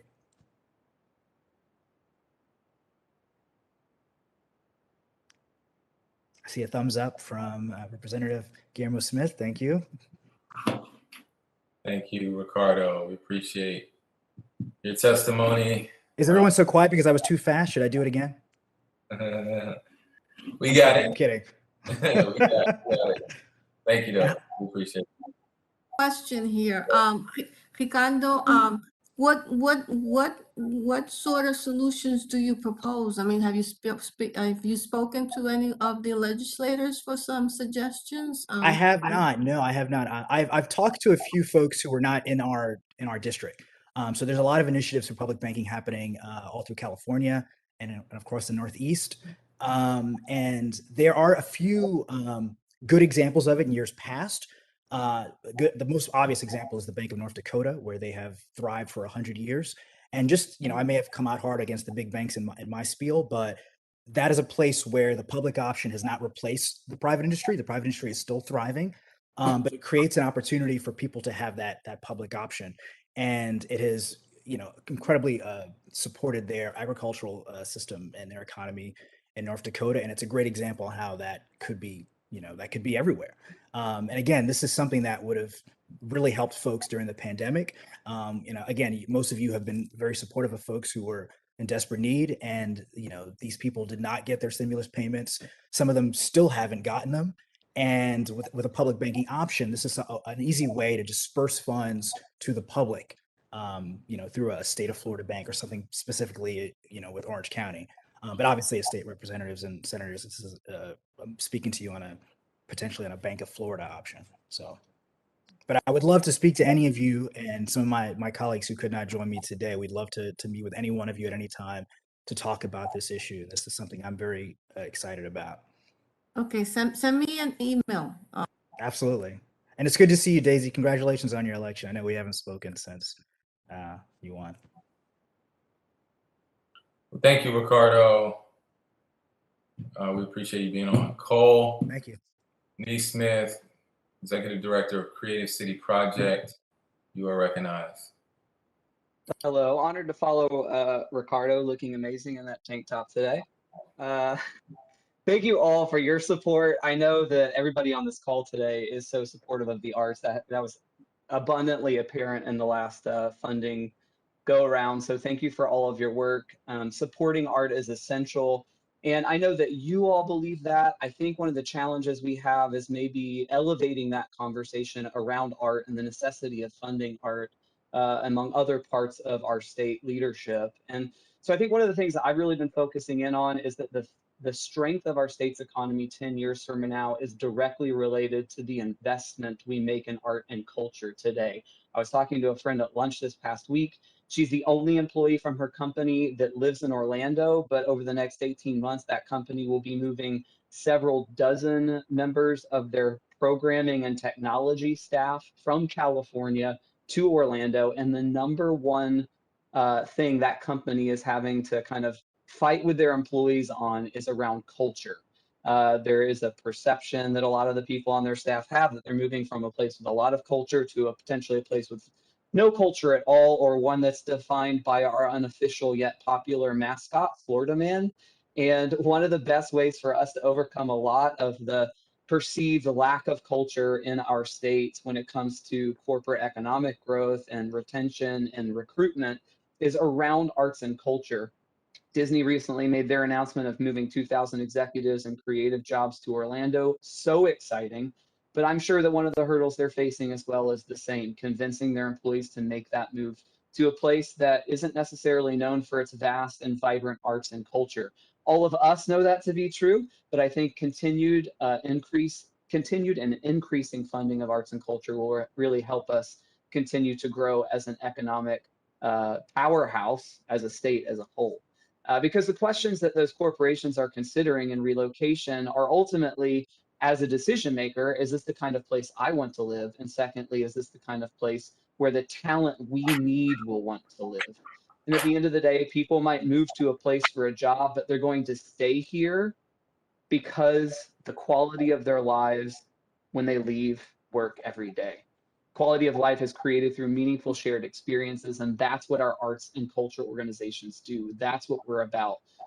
Together, we're creating moments that make people ask questions, that engage them with meaningful content, that facilitate environments where loved ones can connect with art and each other in meaningful ways. And I was looking at and preparing some of the comments today, the objectives for the Florida 2030 from the Florida Chamber, and all of those in there, whether it's talent supply, innovation, economic development, infrastructure, competitiveness, governance, and quality of life, all of those things come back to robust funding of arts and culture. I think as we talk about arts and culture, it's all about moving beyond talking about arts and culture as just being something nice to really understanding it as a primary driver of economic development in the state over the next 10 years, over the next 1 year, and in perpetuity. Thanks. Thank you, Cole. Any comments? Well, we appreciate you, Cole. I just want to thank Cole for his leadership in the local art space. Certainly it was, I know that it was challenging during COVID, but I'm glad that I got to enjoy some live entertainment, particularly from Creative City Project. And, we'll continue to champion our local arts groups in Tallahassee. And I just want to thank you for your work in that space. Thanks so much. I hope to see you all at Immerse in October. If I could add something real quick to Chair Bracey. Go ahead. Thank you. I think part of Cole's points, and I want to say thank you for it, is that talent is the newest form of currency, especially in a place like Central Florida. And it's one thing to see folks try to incentivize like jobs to come or be created in Central Florida, but to find the talent that actually wants to live here means we have to have good public transportation, green spaces, good air, good healthcare systems, and a vibrant arts and culture community. All the most successful cities in the world have those elements, and so to integrate into the economic development conversation, I think is really important. Of course, the other part of it for me too is equity, to make sure that every person, no matter their income, can access the arts. But I think that when we champion both, to say that this is an economic driver and that we also want to make sure that every person, no matter their financial status, can also have a piece of it, is that magic sauce that I think we are building here in Central Florida with the help of your work alongside so many other organizations. So just want to echo your thoughts and say thank you. Thank you. All right, thank you, Cole. You're getting a lot of love in the chat also. Anyway, we're going to move to someone I know very well, LaVon Bracy Davis, Chair of the Florida Council on Arts and Culture. LaVon, you are recognized. Orange County Legislative Delegation. Thank you for this opportunity and thank you for your continued support of arts and culture for the state of Florida. As mentioned, my name is LaVon Bracy Davis. I have the distinct honor, privilege, and pleasure of serving as the chair of the Florida Council on Arts and Culture. Additionally, I am the Senior Director of Community Programming for the state-of-the-art Dr. Phillips Center for the Performing Arts right here in Orlando, Florida. Today, I want to briefly discuss the importance of state arts funding for arts and culture organizations. This funding is vital. State funding for the arts help educate children, attract tourists, and stimulate business, all of which benefit the entire community. The total economic impact of arts in Florida is $4.68 billion, according to the most recent economic impact study. The Division of Arts and Culture grantees employ more than 16,000 people, and those jobs are supported in part by state grants. Moreover, to personalize and localize this, the state funding helps support program initiatives right here in Orlando, Florida at the Dr. Phillips Center. This includes free concerts and initiatives such as the Freedom Series, which is an intentional celebration of African American artistry. State funds help further the Dr. Phillips Center's goal of showcasing our community's diverse and cultural arts groups that are essential to the artistic landscape of Central Florida. State dollars at work at the Dr. Phillips Center also creates access for community-based organizations and low-income students and families, provide supplemental arts and cultural extracurriculars to tens and thousands of students in our region, and help support free programming that showcases arts groups from all over the Central Florida area. So today, let my words be that of advocacy on behalf of the Dr. Phillips Center and all other grantees and arts organizations in Central Florida and the state.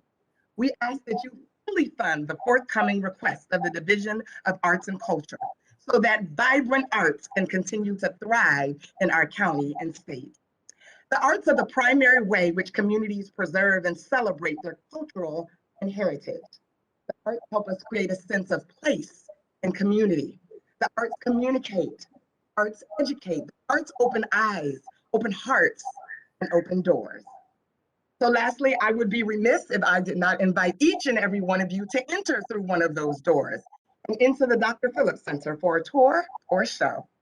We'd love to see you there, and we'd love to show you how we put state dollars to work. Thank you for your time and support, and for fully funding the Florida Division of Arts and Culture grant.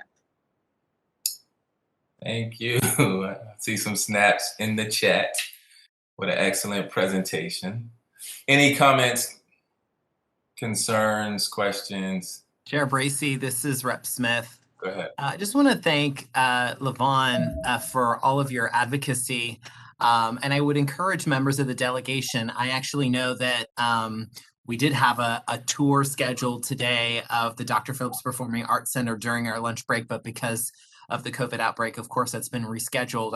I would encourage members of the delegation to please try to attend that rescheduled tour of Dr. Phillips so that you can see, I suppose, just one grantee and what one big grantee in the area is doing with the important funding that comes to the state with the opening of Steinmetz Hall, certainly, which we're excited about.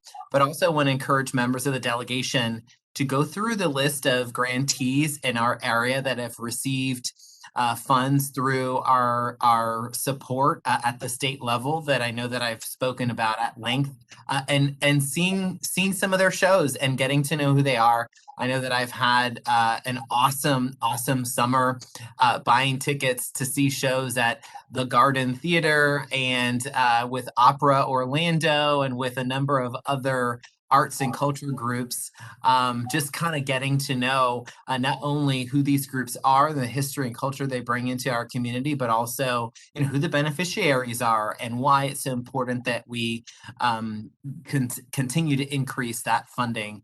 So I'm proud that we got $26 million this year. And Levon, thank you for all the work that your board does and that you do in vetting those grants, because they're not member projects.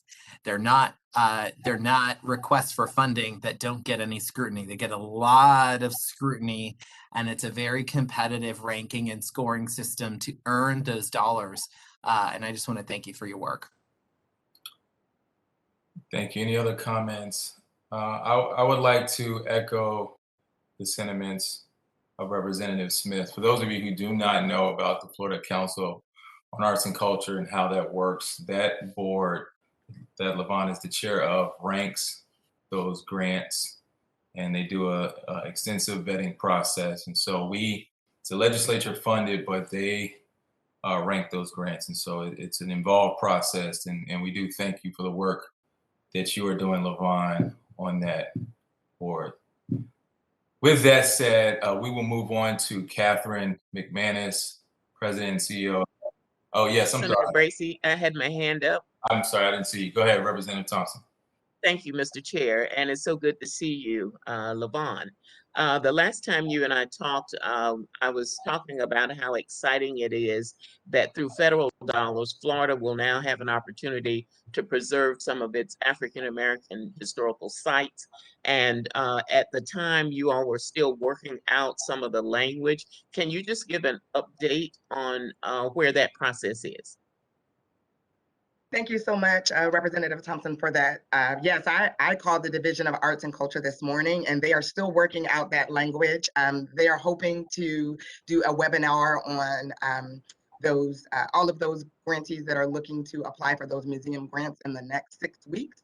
And then from there, the Florida Council on Arts and Culture will also very quickly vet those grants and submit for funding. So that is going to be a very quick process. They are thinking in the next 4 to 6 weeks.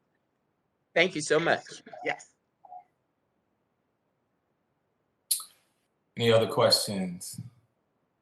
Okay, thank you again, Levon. We will move on to Catherine McManus, President and CEO of Habitat for Humanity, Orlando and Osceola counties. And the other members of the delegation for giving me some time today. And thank you so much for your support of Habitat for Humanity and our work throughout the state and for affordable housing in general. One reason why Habitat for Humanity is a particularly good investment for the state of Florida is the fact that we leverage every dollar we receive through you and by the state and add private donations and volunteer support. Habitat for Humanity is a home ownership and critical repair program. The families who buy Habitat homes pay a truly affordable mortgage that costs no more than 30% of their income. Most Habitat mortgage payments, including insurance and taxes, are much less than what a family would pay for renting an apartment or a home. And let's be honest, many hardworking families are often renting something that is overcrowded, in poor condition, and very expensive. Right now, a person making minimum wage would need to work 115 hours per week to afford a 2-bedroom apartment in Central Florida. Housing is a wicked problem. Researchers who specialize in how human systems are created and operate coined the phrase wicked problems more than 5 decades ago. A wicked problem seems unsolvable. Habitat for Humanity Orlando and Osceola recently published a position paper, which you have been provided and can be found on our website. This paper was developed as our shared contribution to the growing momentum of broad-based prosperity, which is a critical goal for the overall health of our region. Through our paper, we hope to spark dialogue and attract a broad systems approach towards a more prosperous Central Florida. When housing is affordable, one can better afford necessities, such as nutritious meals for their children, a reliable car to get to work, or medical care for their family. A safe, affordable home opens the door to prosperity. We must shift how our region is tackling wicked problems. Despite the best of intentions, what we are doing and have done for decades isn't working at the scale and pace needed to address the challenges our region is facing. If we want to change outcomes, we must change the way we are trying to produce them. We can further the well-being of the entire region by better understanding the tangled webs contributing to the wicked problems standing as overwhelming barriers to broad-based prosperity. Thank you very much for all that you are doing for our region, and I look forward to meeting with you more and having more discussions with you. Thank you, Catherine. Any comments, members? Representative Escamani. Thank you so much. And Catherine, it's great to see you. Thanks for your leadership with Habitat for Humanity and just as a voice in the fight for affordable housing as a whole. And I first just want to appreciate your point about home repairs, because I will say that one of the recent issues that we've been seeing from homeowners is also just the rising cost of property insurance, which of course is tied to factors like the reinsurance rate across the world, but also of course the fact that we experience so many extreme weather occurrences here, and we don't have the resources to harden our homes. And then folks get this huge bill for a new roof and they can't afford it. So I first just want to say thank you for also your work in not just new homes, but even helping folks stay in their current homes. But speaking to the position paper that you mentioned, I would love if you could expand a little bit more on just the other types of solutions for affordable and attainable housing, because we talk a lot about the affordable housing trust funds, and obviously that's an important part of the conversation. We need the funds to build homes, but of course there's also renewed conversations about sprawl versus infill, talking about protecting our conservation lands through density versus more sprawl communities. So I'd love to hear any other strategies or ideas, if you could quickly just share a few for the good of the group around the affordable housing crisis by getting creative with policy versus just the funding component. Absolutely, and thank you so much for that very good detailed question. First off, this goes beyond the Sadowski Housing Trust Fund. We are very, very grateful for that funding. And yes, it has gone through some hills and valleys over the past decade, but we have to look beyond that. And one of the things that we must do, as you stated, is housing preservation through critical repair. If we can repair someone's home today, 10 years from now, they're not going to need to come to us and say they can no longer live in their home because it is in disrepair. So preservation of housing is key, especially as we look for the future. The second thing that we must look at, and I talk about these wicked problems, is we can't look at housing without looking at transportation. We can't look at housing without looking at healthcare and education. All of these things really work hand in hand. And what our position paper is calling for is not just specifically changes in codes or zoning or the way things are built, but it's calling for rather a mindset shift in the way that our region and our community is approaching these wicked problems collectively. Because if we can't fix one, we can't fix the other. They really go hand in hand. There's this linkage to everything that is really causing some problems, especially around housing. So there are a lot of opportunities for the way that developers can approach and the way that our local municipalities can support us. And I would love to continue that conversation with you at a future time. Thank you. Any other comments? Senator, may I quickly, Representative McCurdy? Go ahead. Catherine, thank you for your presentation. This may be outside of the scope or jurisdiction of Habitat for Humanity, but do you also hear about the issue or concern about residents attempting to buy homes or become homeowners, but getting left out of that process due to people who are not primary residents of the state of Florida? So if you want to participate in down payment assistance programs or other government-funded programs, especially state-funded programs or county-funded programs, yes, if you were not a resident of the state of Florida, you can run into some issues.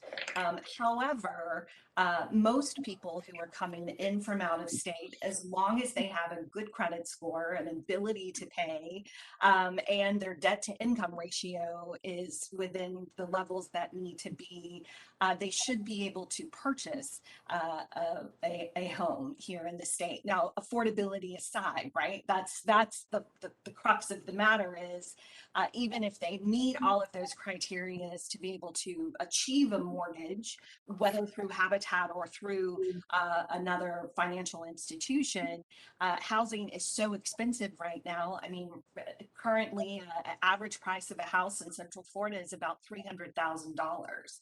So I want to compare that for you. Right now, the average cost of a Habitat for Humanity home here in Central Florida is $184,000. So you see how we have at Habitat really been able to take all of the funding from the state, all of the funding from our private donors, and pull that together to provide as much housing that is affordable to those here in our community. Thank you, Catherine. Thank you, sir. You got it. Hunter Miller from Oceana, you're recognized. Thank you, Chair Bracy, and to the entire delegation for the opportunity to speak today. My name is Hunter Miller, and I'm the Florida Field Representative for Oceana, which is the largest international advocacy organization dedicated solely to ocean conservation.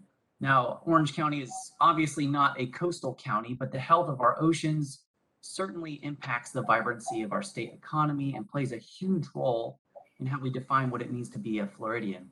We encourage all of our state lawmakers to do the hard work of ensuring that in our oceans is a growing and major threat to our oceans.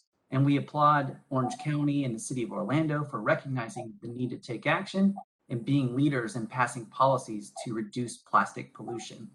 And I'm here to ask the delegation to make it a legislative priority to give communities like Orlando more tools in the toolbox to tackle this issue. By repealing the preemptions on plastic bags and polystyrene food containers. I want to thank Senator Stewart and Representative Escamani for their leadership on this issue and encourage the entire delegation to get involved.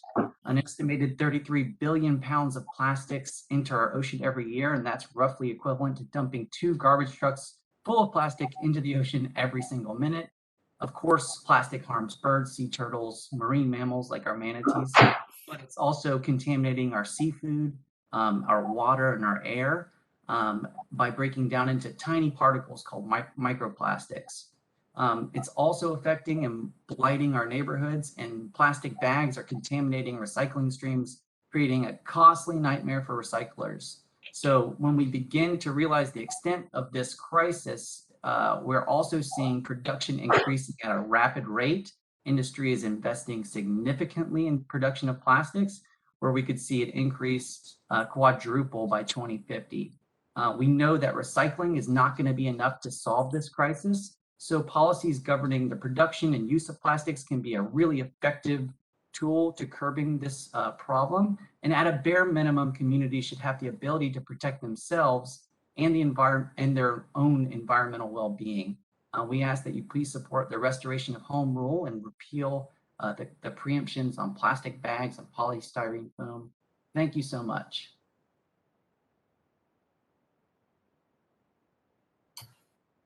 Thank you, Hunter. We appreciate that testimony. Any comments? All right. Thank you. We'll move on to Grant Moore. Senator Stewart has a comment. Chair Bracy. Sorry. I Go don't ahead. think he's looking at me. I couldn't see you. My apologies. No, that's fine. We're all kind of after lunchtime. Hunter, I cannot tell you how many times we have filed that plastics bill and we can't seem to get a majority or even sometimes a committee to hear it. We continue to try that.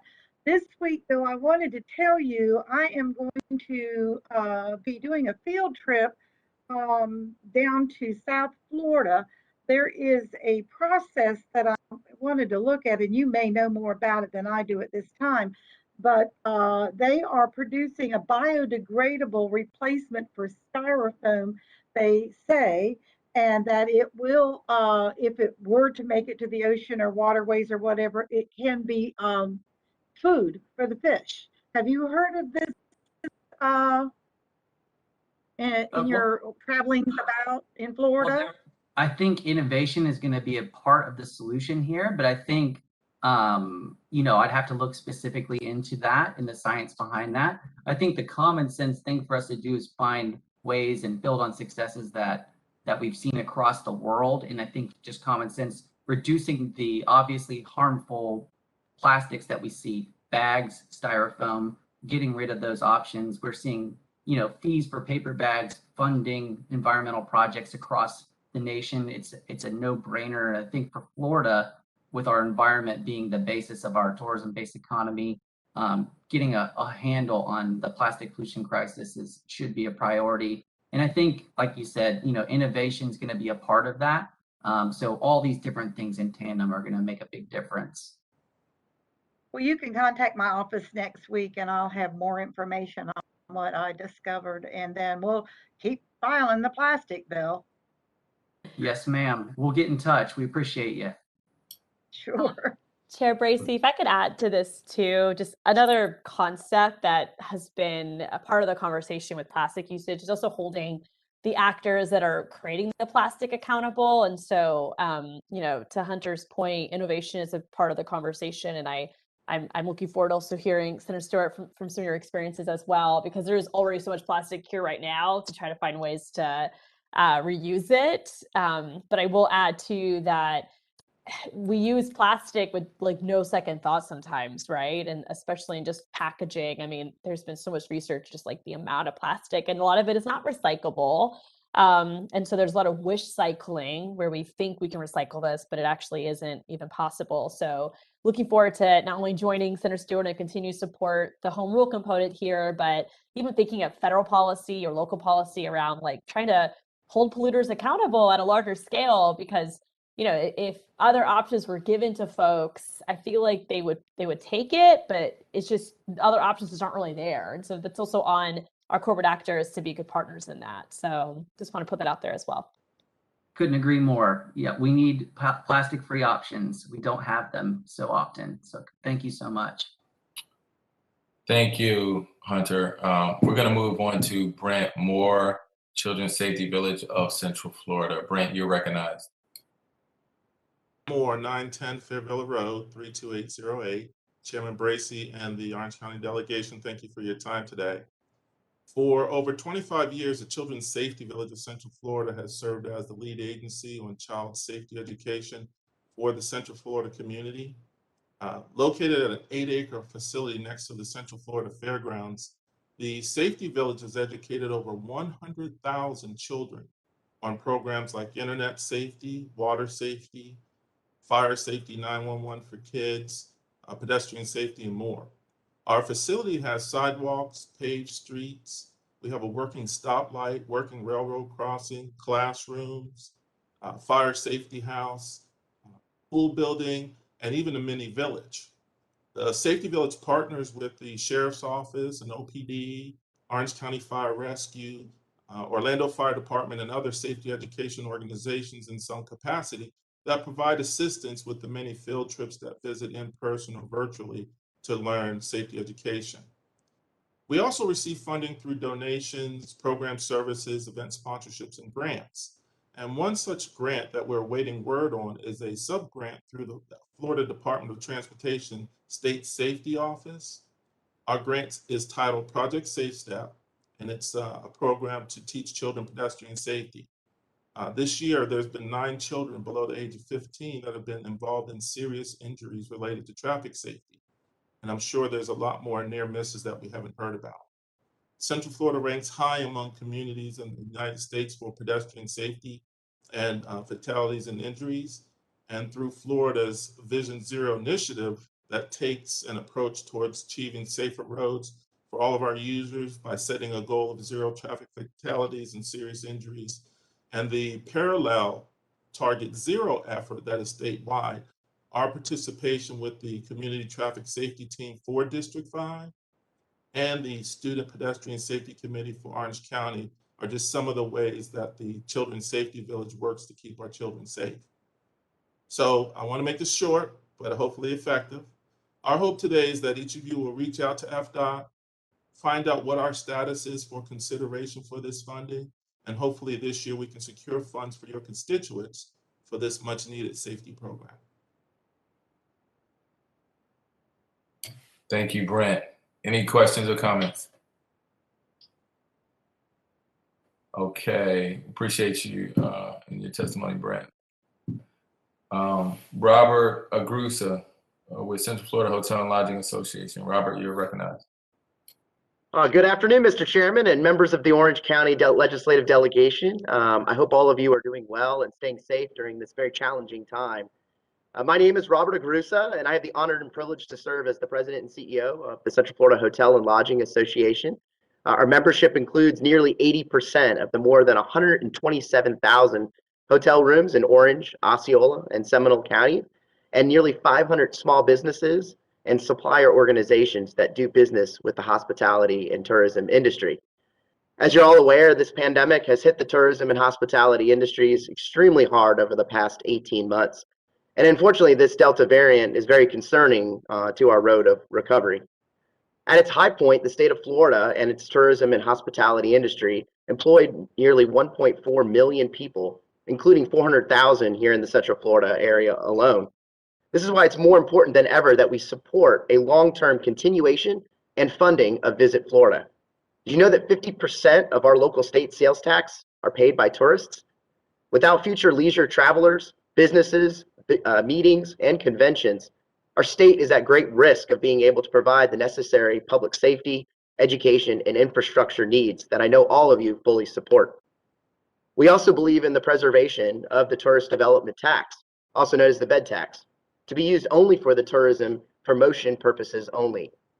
We strongly oppose any efforts to expand the allowable uses beyond tourism promotion, including a 2021 legislative proposal to fund flooding mitigation projects. We feel that that was an important initiative, but just not through the TDT. Thirdly, CFHLA will be advocating for a short-term legislative fix this year that will provide local property tax appraisers and tax collectors the ability for a 6-month extension to the payment of their property taxes from March 2022 to September of 2022. Our industry is not looking for a tax cut, just an extension, as many other industries have received during this pandemic, as our businesses continue to recover. And lastly, CFHLA is hopeful to find a solution for all vacation rental and shared property operators that to be registered as a business with the state Department of Revenue, Department of Business and Professional Regulation, and with their local county tax collector. Additionally, we support local governments to have the ability to regulate any unregistered and illegal vacation rental properties listed on various shared lodging platforms. And also now more than ever, cleanliness is paramount to the safety of our future guests. So we support any of the same measures and standards as traditional lodging uses to their guests. These standards include, but not limited to, human trafficking awareness and prevention, regular health inspections, and COVID cleaning procedures. So with that, we thank you very much for your time and support of our tourism and hospitalities community, and we look forward to working to you onto a brighter future. Thank you, Robert. We appreciate your partnership and your leadership in the hotel industry. We do thank you. Members, any questions, comments? All righty, we're moving on. Thanks again, Robert. Barbara Lanning, League of Women Voters of Orange County. You're recognized, Barbara.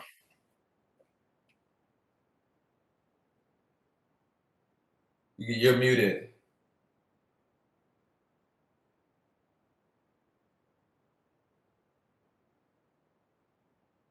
Okay.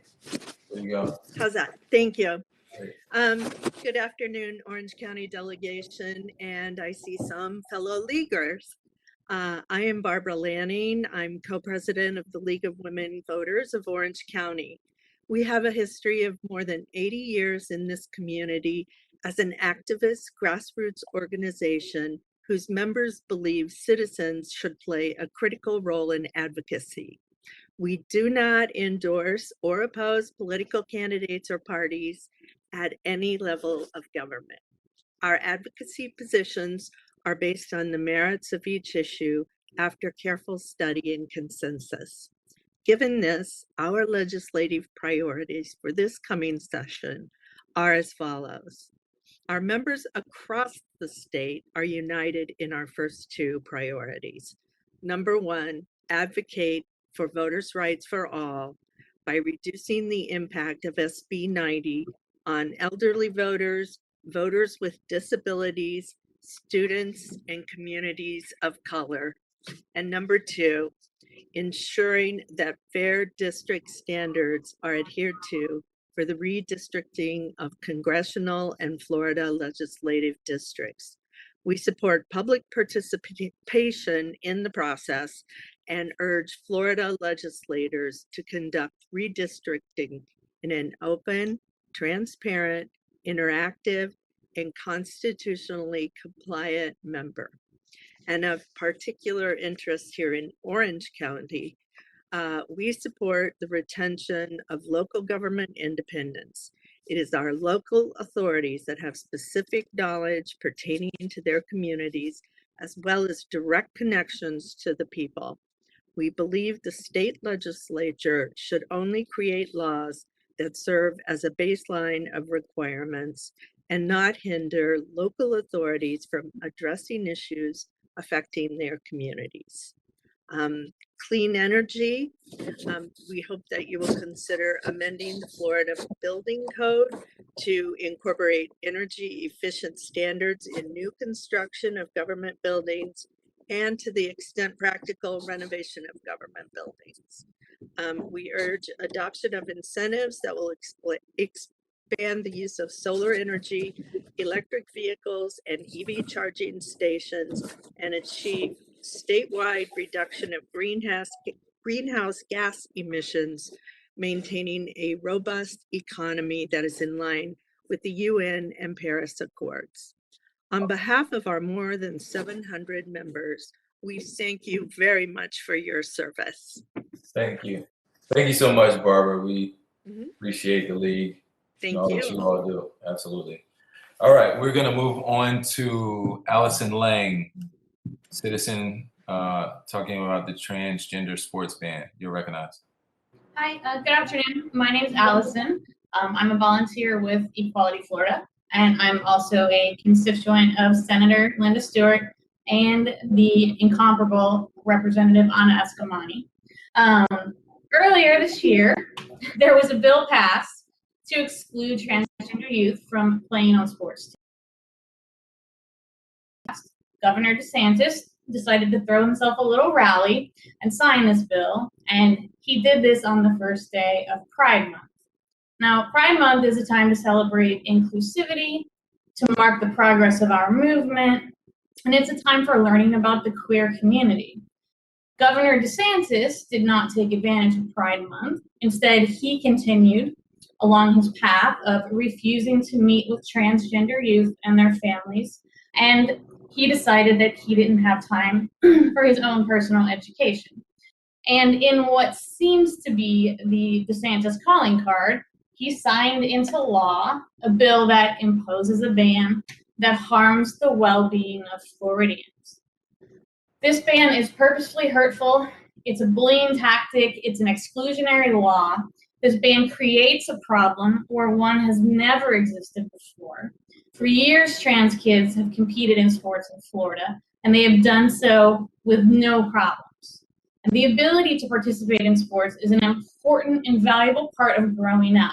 The ramifications of this ban are going to be far-reaching in our communities. The athletes will be deprived of a space where they have felt safe and where they have felt like they belong. And everyone else will be deprived of the opportunity to learn about difference. Instead of having a safe and inclusive space where all kids can learn from each other, we're going to have a hurtful and segregated space where no one learns the value of difference nor the brilliance of diversity. I've been thinking about this ban, and I was reminded of this moment that I had I had the opportunity to go to the Legacy Museum in Montgomery, Alabama. And this is a museum that archives the legacy of racial inequality in this country. And at one point while I was there, I found myself standing in front of a picture of Elizabeth Eckford. And Elizabeth Eckford was one of the Little Rock Nine. And in the picture, she's walking to school and she's just surrounded by a mob of hateful white students. And as I was standing there, a woman and her young daughter walked up next to me and they started to talk about this picture. And the mother said, "What do you see in this picture?" To which the girl responded about the clothing that Elizabeth was wearing and the fact that Elizabeth was carrying a folder. And she asked her mom why everybody was yelling at Elizabeth. And her mom said no one wanted her to go to that school because she was different. And this little girl said, "How is she different?" And in that moment, it was amazing to me. And it occurred to me that this little girl has spent her whole life surrounded by difference, so much so that she didn't even recognize that there was something different about anybody in that picture. Could you, sorry to interrupt, Allison, but could you bring it to a close, please? Absolutely. I guess in conclusion, if you don't repeal this ban, you're taking away so much progress. We have to continue to teach our kids about diversity and inclusivity. Please repeal this ban. Please let kids play. Thank you. Thank you so much. Any comments? Go ahead, Rev Smith. Yes, thank you. I just wanted to say thank you to Allison for their courage in speaking out against this ban. As you probably know, we fought very hard against this discriminatory ban and the negative impact that it would have on transgender students. And I just want to let you know that we're already working on drafting a repealer bill to repeal this terrible law. And we hope that the lawsuits that have been filed against this legislation are also successful in overturning it as discriminatory, because it is. And thank you for speaking out. Thank you, Rep. Smith, and thank you, Allison Lang. We're going to go to... One second here. Go ahead, Senator Stewart. Yeah, thank you, Senator Bracy. And as you'll recall, the Senate took it off of their agenda. It went through two committees and they dropped it. So the Senate was not going to hear it. And at the very last minute, it got plugged into another bill coming over from the House. So it was a big surprise to all of us that this even was brought up again and actually passed. And so that was extremely, extremely disappointing.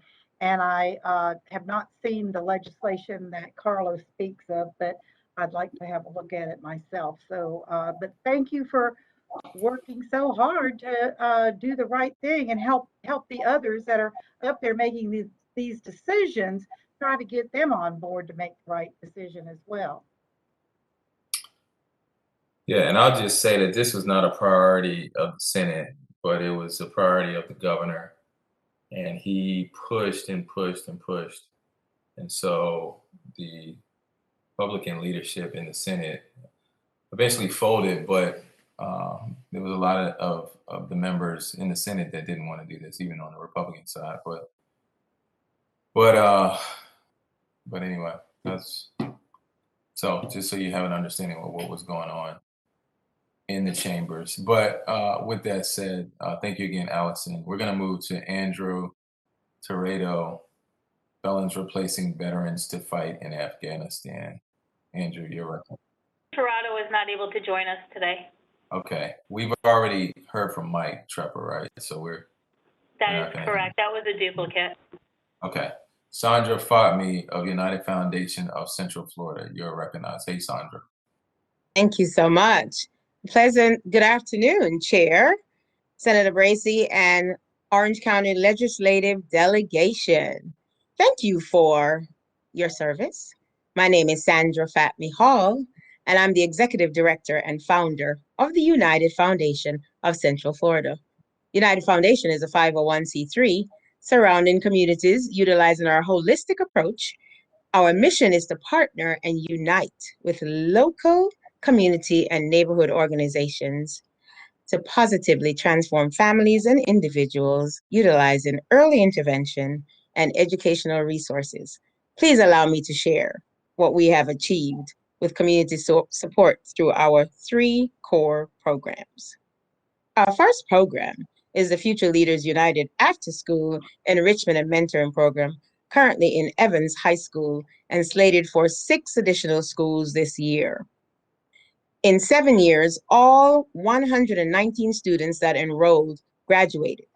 114 have been sent on to higher education. 2 are currently in vocational schools and 3 enlisted in the military. Based on all the 6 vocational schools and based on all the 6 programs and the 550 lives that we have touched in the school, representing 22% of the school's population, we're proud to share that the school's graduation rate, that was 50% 10 years ago, today is a whopping 97.6%. Program number 2 is our educational scholarship program that has awarded $111,250 in scholarships, an additional $15,000 to help our alumni remain in school. Program number 3 addresses our food insecurities. We started Family and Friends Day in 2015, where we blessed the community with food and we never stopped. And I've partnered with Senator Bracy in 2018 and 2019. And in 2020, starting in July, the community partnered with the United Foundation of Central Florida to bless 69,333 plus families with over 1,040,000 meals. Our community engagement through our young people and adults have provided over 20,532 volunteer hours, the equivalent of $2,053,165. Our return on investment is 7 to 1. Last but not least, the Orange County Sheriff's Office awarded us with our very first grant of $10,000 in February. This helped us to acquire the United Foundation of Central Florida's Solution Center in the heart of Pine Hills, zip codes mostly 32808 and 32818, to name a few. This center will have mental health classes, classes with Orange County Sheriff's Office, SAT, ACT, hands-on training, and so much more wraparound services. My ask is very simple this afternoon. Please consider us in your budget this legislative session. We have never received any funding, and as a grassroots organization, look at what we've accomplished with very little. But look at the impact. Crime is down in all areas, and we would like, of Pine Hills, and we would like to keep our center open to help keep our young people, jobs, and so much more vibrant and active in the Pine Hills area. I hope that I can count on your support this year as champions to see the United Foundation of Central Florida funded as we aim to continue to be the change that we want to see. Just think about this for a minute. How do you put a price on 13 students having shared with me that because of our program, they no longer want to commit suicide? Thank you for all you do. And please remember, Sandra Fatme Hall, United Foundation of Central Florida. Thank you, Sandra. Thank you for the work that you do. I will look forward to sponsoring that appropriation again, and hopefully one of the House members will do the same. Just thank you for the work that you're doing in the community. Thank you, sir. Appreciate you. Welcome. So we're going to move on to Tarahi Buchan, president of FusionFest.org. Sorry if I mispronounced that. You're recognized. Hi, good afternoon, everyone. My name is Tarahi Kalani Buchan. I am the president of Fusion Fest, and we are a nonprofit organization here in Central Florida. I'm also the president of the Ma'ohi Cultural Organization, and we're currently applying for our nonprofit. So I'm speaking in favor of continued and exponential funding for the arts and cultures. I'm Hawaiian, Tahitian, Chinese, Cherokee, and my husband is Puerto Rican with Spaniard and African roots. Both of our families migrated here to Central Florida for work opportunities, mine in cultural entertainment and his in arts and creativity. And we've been able to work in these fields and share our culture through entertainment and through our art. And we're fortunate to have raised our daughters here with those same opportunities. I've been working with City of Orlando and Orange County since I was 15 years old through many different arts and cultures program, such as Orlando Fights Back, which was designed to fortify and strengthen communities that represent diversity and inclusion. And today I speak on behalf of many ethnic minority communities and specifically smaller communities that do not have official representation in our local government and legislation. And I'm here to share with you how the arts and culture programs are key to reaching these tight-knit communities in the language of their homes, villages, and tribes. And it's to help them capitalize opportunities for economic growth, like Vicki mentioned, job opportunities. My family, was employed here as cultural entertainers, and also to give them access to resources and networking outside of their comfort zones. It's easy for many of these communities to operate business in their specific neighborhood, never reaching their full potential of growth. And when we have programs such as Fusion Fest with Divertastic Dining, we bring new audiences to small community businesses. And our festivals provide a stage for art, music, dance, and fellowship. We endeavor to develop these educational programs with Orange County School System, and we found that our efforts are creating a new social space for communities. Specifically in mine, we're connecting elders with our youth, and we see that they're able to pass down the traditions of our culture, and thus it helps to keep that preservation going, which is very vital to the Polynesian community here in Central Florida because it's so easily overlooked by theme parks and mainstream media with their inappropriation of representation for our culture. On another level, we're able to reach children whose parents are not as involved with Central Florida community because maybe fear of differences, language barriers, and etc. This generation also and often serves as interpreters for their parents and their neighbors. And they learn that their unique voice is important and that it's okay and it's safe to share their culture and learn about others, why certain kids may dress a certain way, why does their lunch look like that, why does it smell like that, why do they dance like that? These are things that we feel by bringing this to the forefront, we break down the walls of misunderstanding and they're no longer fragmented, segmented, and isolated. And we want them to know that we hear them, we see them, and we acknowledge them through the arts and culture program. So I just want to thank you all for the funds that we have received thus far, and we look forward to your stewardship in ensuring the arts will continue here in Central Florida. Absolutely. Thank you so much. Chair Bracy, real quick. Sorry. I just want to say thank you for sharing this information.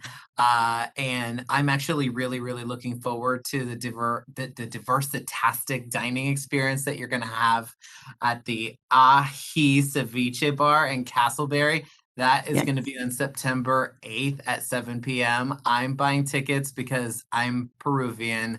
And so, shameless plug, I'm going to be participating in the Peruvian Divertastic dining experience. So thank you to Fusion Fest for hosting that and to Ahi Ceviche Bar as well. Thank you. Thank you for that. Thank you. Carlos Barrios from Baker Barrios Architects, you recognize. Good afternoon. I'm here asking for continued support of the state funding of grants through the Division of Arts and Culture. I'm a founding partner of the architectural firm Baker Barrios Architects, headquartered in Orlando with offices in Tampa and Nashville. I'm a past member of the Orlando Repertory Theater Board, the Orlando Science Center, current board of United Arts and Central Florida Community Arts. State support of arts and cultural grants has a direct impact on the success of the Florida 2030 plan. A robust arts and cultural sector helps Florida become globally competitive by allowing us the opportunity to attract and hire the best and brightest talent available. This includes architects, engineers, researchers, scientists, educators, computer programmers, the list goes on. By hiring the best and brightest, we can help push our innovation and economic development to new heights. Those best and brightest are seeking a place to live that provides them with a high quality of life. And that specifically includes a rich, vibrant, and diversified arts and cultural offerings. By hiring the best and brightest, we increase average wages in the area while creating new opportunities immediately, as well as bringing here the business leaders of tomorrow. As an example, one of the challenges my firm faces is the recruitment and hiring of young architects and other allied professionals. While we can promote our great weather and good economic environment, we still face a tougher sell when it comes to selling them on cultural aspects of our state. Things are good, but much more work and funding is needed to sustain and improve our arts and cultural offerings. Please help us address this area. Robust fundings of those grants will benefit all Floridians and specifically help the state of Florida continue to make great gains in its business competitiveness. Thank you for your time.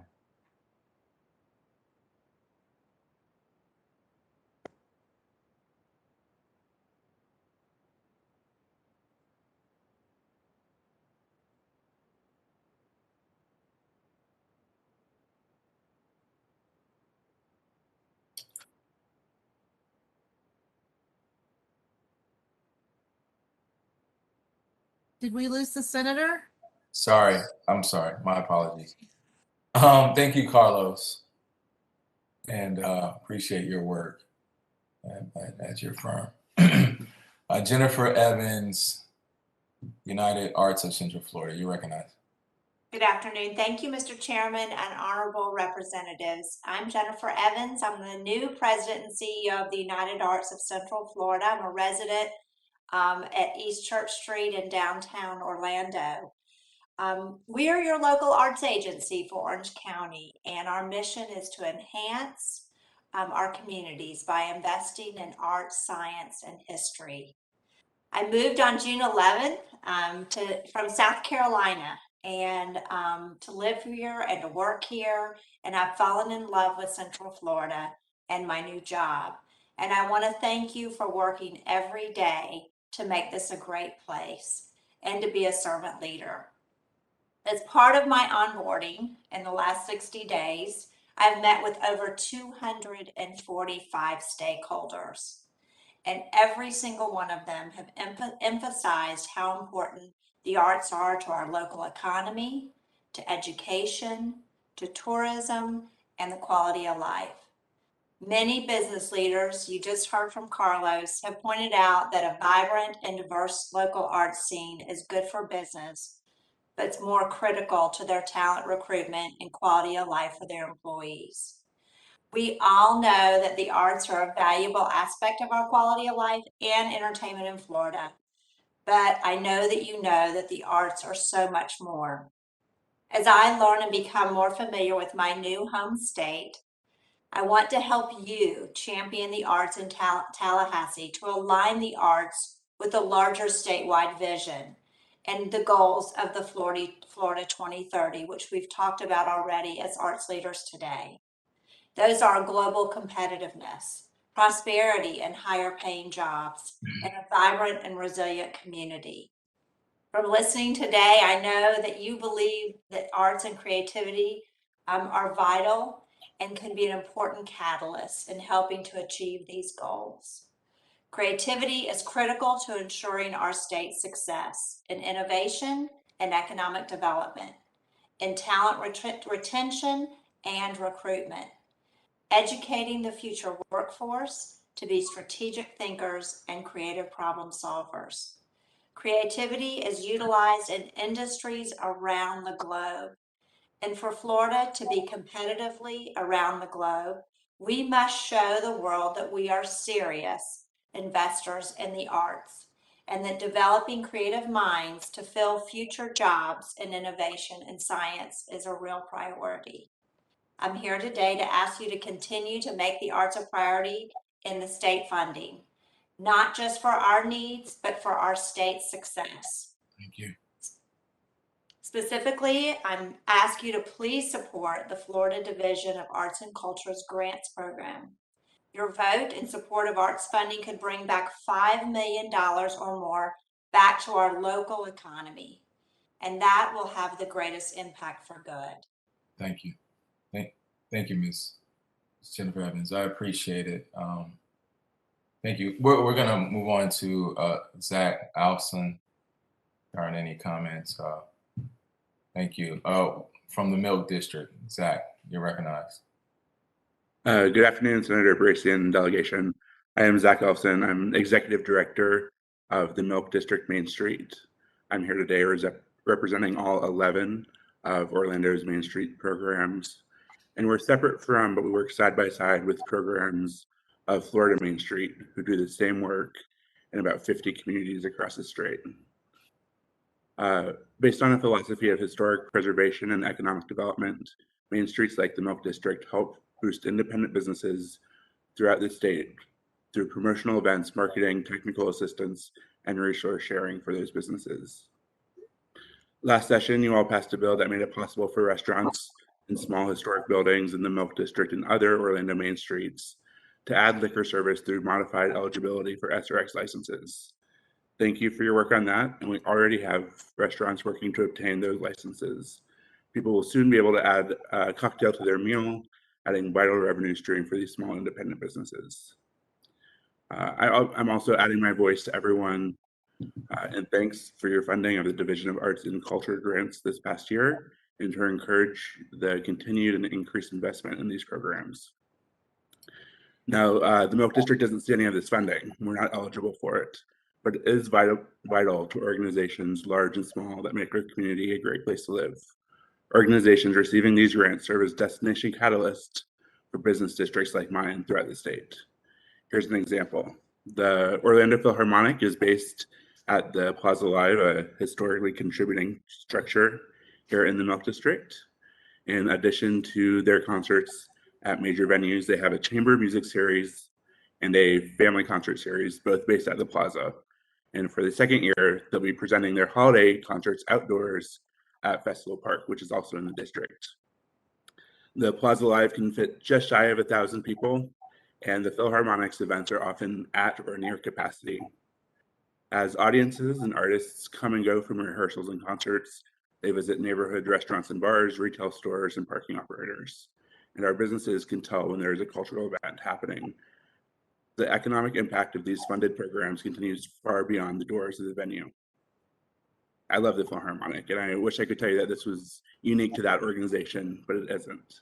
This type of economic activity is repeated time and again at just about each of the 626 cultural organizations funded by these grants in small towns, historic commercial districts, and big cities around the state. Thank you for that funding. We look forward to more this year, and I wish you a productive session. And I look forward to working with you to make our neighborhoods better places to live, work, and do business. Thank you, Zach. I appreciate it. Comments, anyone? Okay. I'm gonna ask Sherry Gonzalez to come, but Michelle, if I can, I'd like to move around a little bit. If I can have Jasmine Barnes to come after Sherry. He's number 83. We can cue him. Whatever is your pleasure. Okay, thank you. So we'll go to Sherry Gonzalez right now, Children's Home Society of Florida, and then we'll have Jasmine Barnes from FRRC next. Go ahead, Sherry. Okay, wonderful. Thank you so much, Chair Bracy and members of the delegation. My name is Sherry Gonzalez, and I am the Executive Director for Children's Home Society of Florida in the Central Florida region. And so we cover Orange, Seminole, and Osceola counties, serving children and families.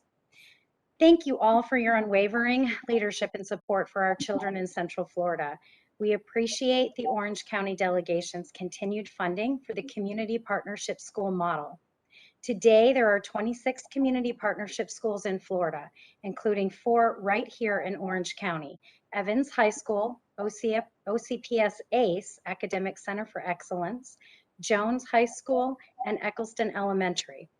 We know that all of these schools have become more than just a place to learn.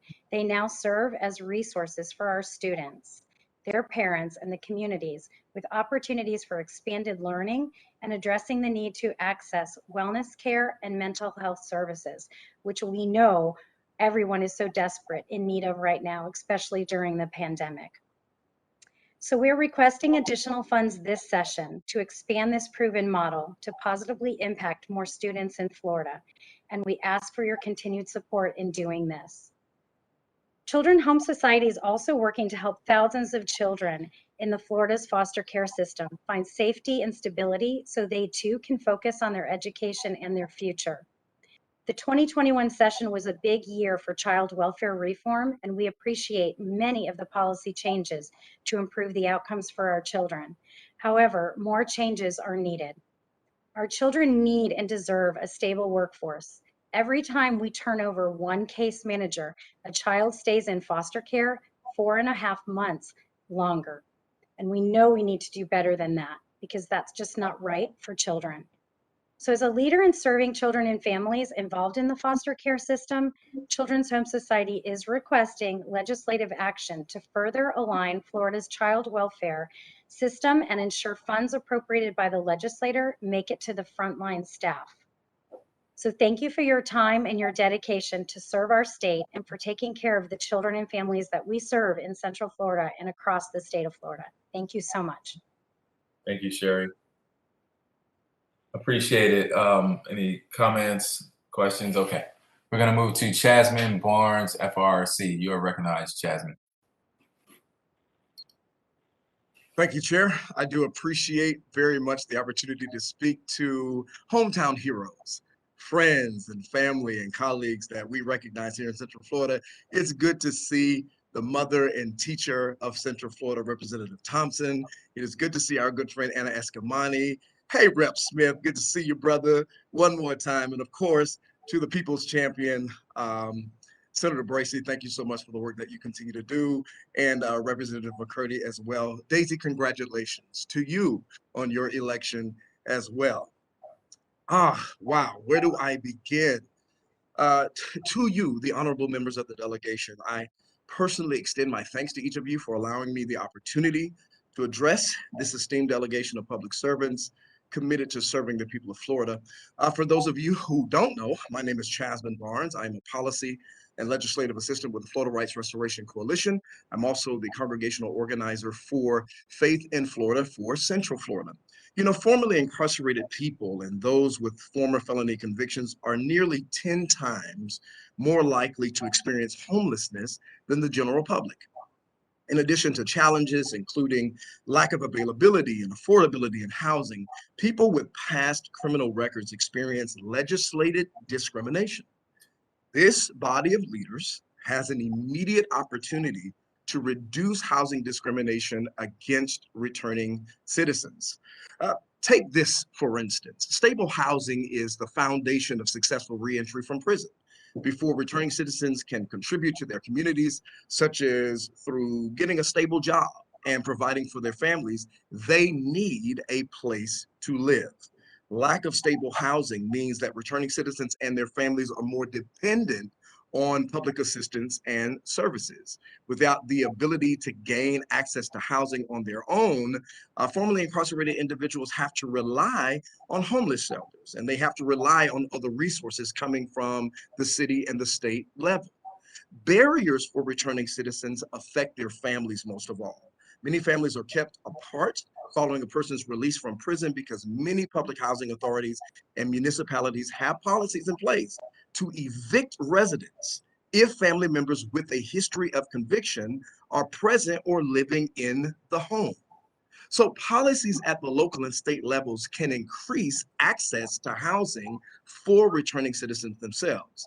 As this delegation works to enact change on behalf of communities in Orange County, we urge you specifically to advance legislation that reduces barriers to housing for people with past convictions and their families. It is so very important that we focus on reducing leasing liabilities. That will help address one of the barriers to the housing for returning citizens, and many other barriers as well. But that is an ultimate and awesome solution. We encourage the delegation to connect and partner with the Florida Rights Restoration Coalition to ensure that Orange County families have access to stable housing, as 1 in 3 Americans has a criminal record and 1 in 2 children has a parent with a record.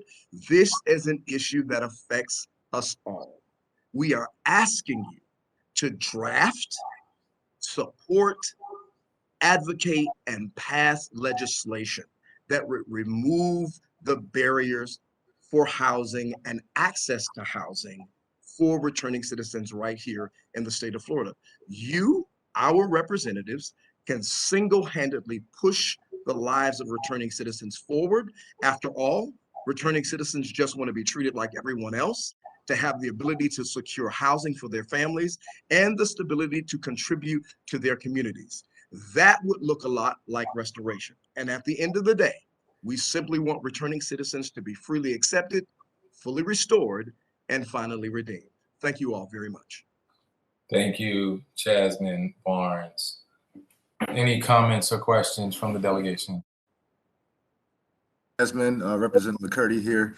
I've met with FRRC, and in case everyone doesn't know, FRRC was birthed in House District 46, so I'm very proud of that. This was the group that was behind the Amendment 4 initiative, which the legislature kind of did away with this original intent. So Jasmine, you know you have a champion in me. Thanks for your eloquent advocacy. Thank you, Rep. We appreciate you, and thank you for being a champion for the people. And Chair Bracy, if I could also add, I had a good meeting recently with local advocates for FRRC. I'm curious if maybe the team at FRRC, maybe there's a legislative team, if they could share with members of the delegation proposed state language on how to, obviously address the issue of housing discrimination for our returning citizens. I'm interested in being a champion or continue to be a champion for these issues in the state, but I'd like to see like what proposed language there is, if any, on how we can make adjustments to our state housing laws that would obviously address the issue. So thank you. Absolutely, Rep. You've got my number, sir. I'm the policy and legislative assistant on that team, the awesome policy department here at FRRC, and I will get on top of that immediately, making sure that you and other members of the delegation have what you need. Well, thank you, Jasmine. Let me echo the comments made by my colleagues. Very eloquent advocacy on your part. I will say that I have proposed legislation to make it easier for returning citizens to be able to get housing, an apartment. And I will say that the Apartment Association came out forcefully against that legislation. So I will say that there are barriers and forces out there that push back against returning citizens being able to find adequate housing. And ultimately that legislation died because of the advocacy of the Apartment Association. And I don't mean to demean them or to talk badly about them, because they do represent apartment owners and such. And I understand their needs and concerns, but returning citizens have needs. And what you said is true, that it drastically cuts down on their recidivism if they have adequate housing. And so that's something I'll continue to push for. And I just wanted to speak to that because that was a fight that I had early in my legislative career in the House. And I'd be happy to share that legislation with you, Rep. Smith, or whoever would like to look at it. But thank you again, Jasmine, so eloquent. We're going to move on to the next speaker, Florence Alexander, President of Orlando International Film Festival. You're recognized.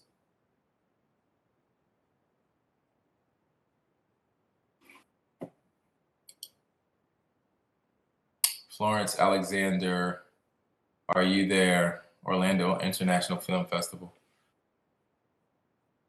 Okay, we'll maybe come back. Scott Evans from the Orange County Public Schools Visual and Performing Arts. Senator Bracy, if Florence is just muted. She was speaking, but she's. I'm sorry, I didn't see it. Florence, unmute yourself. Am I unmuted now? You are. Go ahead. I'm sorry, I didn't. Yes. I want to congratulate you, Senator Bracy, for your new position as the chair and helping us with the arts in Central Florida. As president of the Orlando International Film Festival, I am very proud to bring to Orlando the Special Olympics through a video that our film festival will be doing for the entire state and actually for the entire world. We have been chosen to do a public relations video for the Special Olympics. As you know, they'll be here in Orlando, June of 22. And in order to do a public relations campaign, the Lions Club has selected our club, which has now become a Lions Club, to do your video. So in addition to bringing you international films, we'll be bringing you the Special Olympics, where we have a crossover between arts and sports of our special needs citizens. The Orlando International Film Festival started 3 years ago in Orlando, and we're proud to say that we are bringing international films to make our youth that we serve on a regular basis more conversant with arts and cultures worldwide. In our youth program, we have a mentoring program that we teach art, drawing, dancing, theater, and film production. We're very proud to say that we bring over 200 international and domestic films to the state of Florida as we do our film festivals. And doing that, we also train our youth to become filmmakers. We want to give them a larger view of what they see in their community. We want to introduce them to international cultures and them participate in our film festivals, but we do mentoring and we do training during our after school program that the Orlando International Film Festival hosts. And we do it on a monthly basis. Now, I heard one of the representatives talk about the network and preventing juvenile delinquency. It's very important with our after school programs that we give our children a way to enlarge their lifestyle and enlarge their vision of the world. And I am also happy to say, since our International Film Festival brings different visitors from all over the world, we're one of 48,000 Lions Club in the world. And the Lions Club has 1.4 million members. Everything we do in the Orlando International Film Festival is advertised to these 1.4 million members, and they come to Orlando. So you get a return on investment when you invest in the Orlando International Film Festival. Not only that it improves our children, and as we all know, our youth are our future, but we also bring more dollars and more tourism to this area. So I thank you very much for the support you have given the Orlando International Film Festival in the past, and I support your fully funding the arts and culture funds that are in your budget this session. Thank you very much. Thank you so much, Dr. Alexander. I believe I had the chance to be on a panel with Darlene Jones with the Orlando International Film Festival. I really enjoyed that time. Thank you. Absolutely. Scott Evans from Orange County Public Schools, you're recognized. Good afternoon, and thank you for this opportunity, and thank you also for your continued support for making funding for the arts a priority. Orange County Public Schools is proud to be part of the arts ecosystem that provides creative opportunities to Orange County residents of all ages. As a result of a district-wide commitment to arts learning for all students and strategic partnerships with local arts organizations and businesses, the arts in OCPS are thriving. Our students benefit from instruction by over 800 certified arts educators in art forms such as dance, music, theater, and visual arts. Out of the state's 5 largest urban school districts, OCPS leads the way in visual and performing arts education, boasting the highest percentage of students enrolled in the arts, and maintains the best record for equitable enrollment across all socioeconomic levels and race subgroups. Once again, Orange County Public Schools was named one of the best communities for music education in the country by the National Association for Music Merchants. OCPS is committed to quality arts learning access for all of our students and recognizes that this is best accomplished by partnering with our local arts community. Even during the pandemic, OCPS students benefited from the strong partnerships with our arts and culture community that resulted in 45,000 third, fourth, and fifth graders seeing a virtual performance designed specifically for students by the Orlando Philharmonic. The Orlando Ballet provided a virtual experience of the Nutcracker Ballet for an additional 15,000 second graders. The Orlando Shakespeare presented a virtual production of the Showtime with Shakespeare, a Magic Treehouse experience to over 15,000 students, while the Orlando Repertory Theater helped our 8th grade students do a deep dive into the voting process last November with a show titled Vote. Our visual arts students enjoyed incredible learning opportunities through the Orlando Museum of Art, Opera Orlando, Manello Museum of American Art, Morse Museum of Art, and the newly named Rollins Museum of Art. As a result of similar collaborations also with United Arts of Central Florida, Orlando Science Center, Garden Theater, Central Florida Community Arts, Crealdi School, Micheli Puppets, and the Holocaust Museum, and the Orlando Fringe, over 95,000 OCPS students interacted and learned from our vibrant arts and cultural community.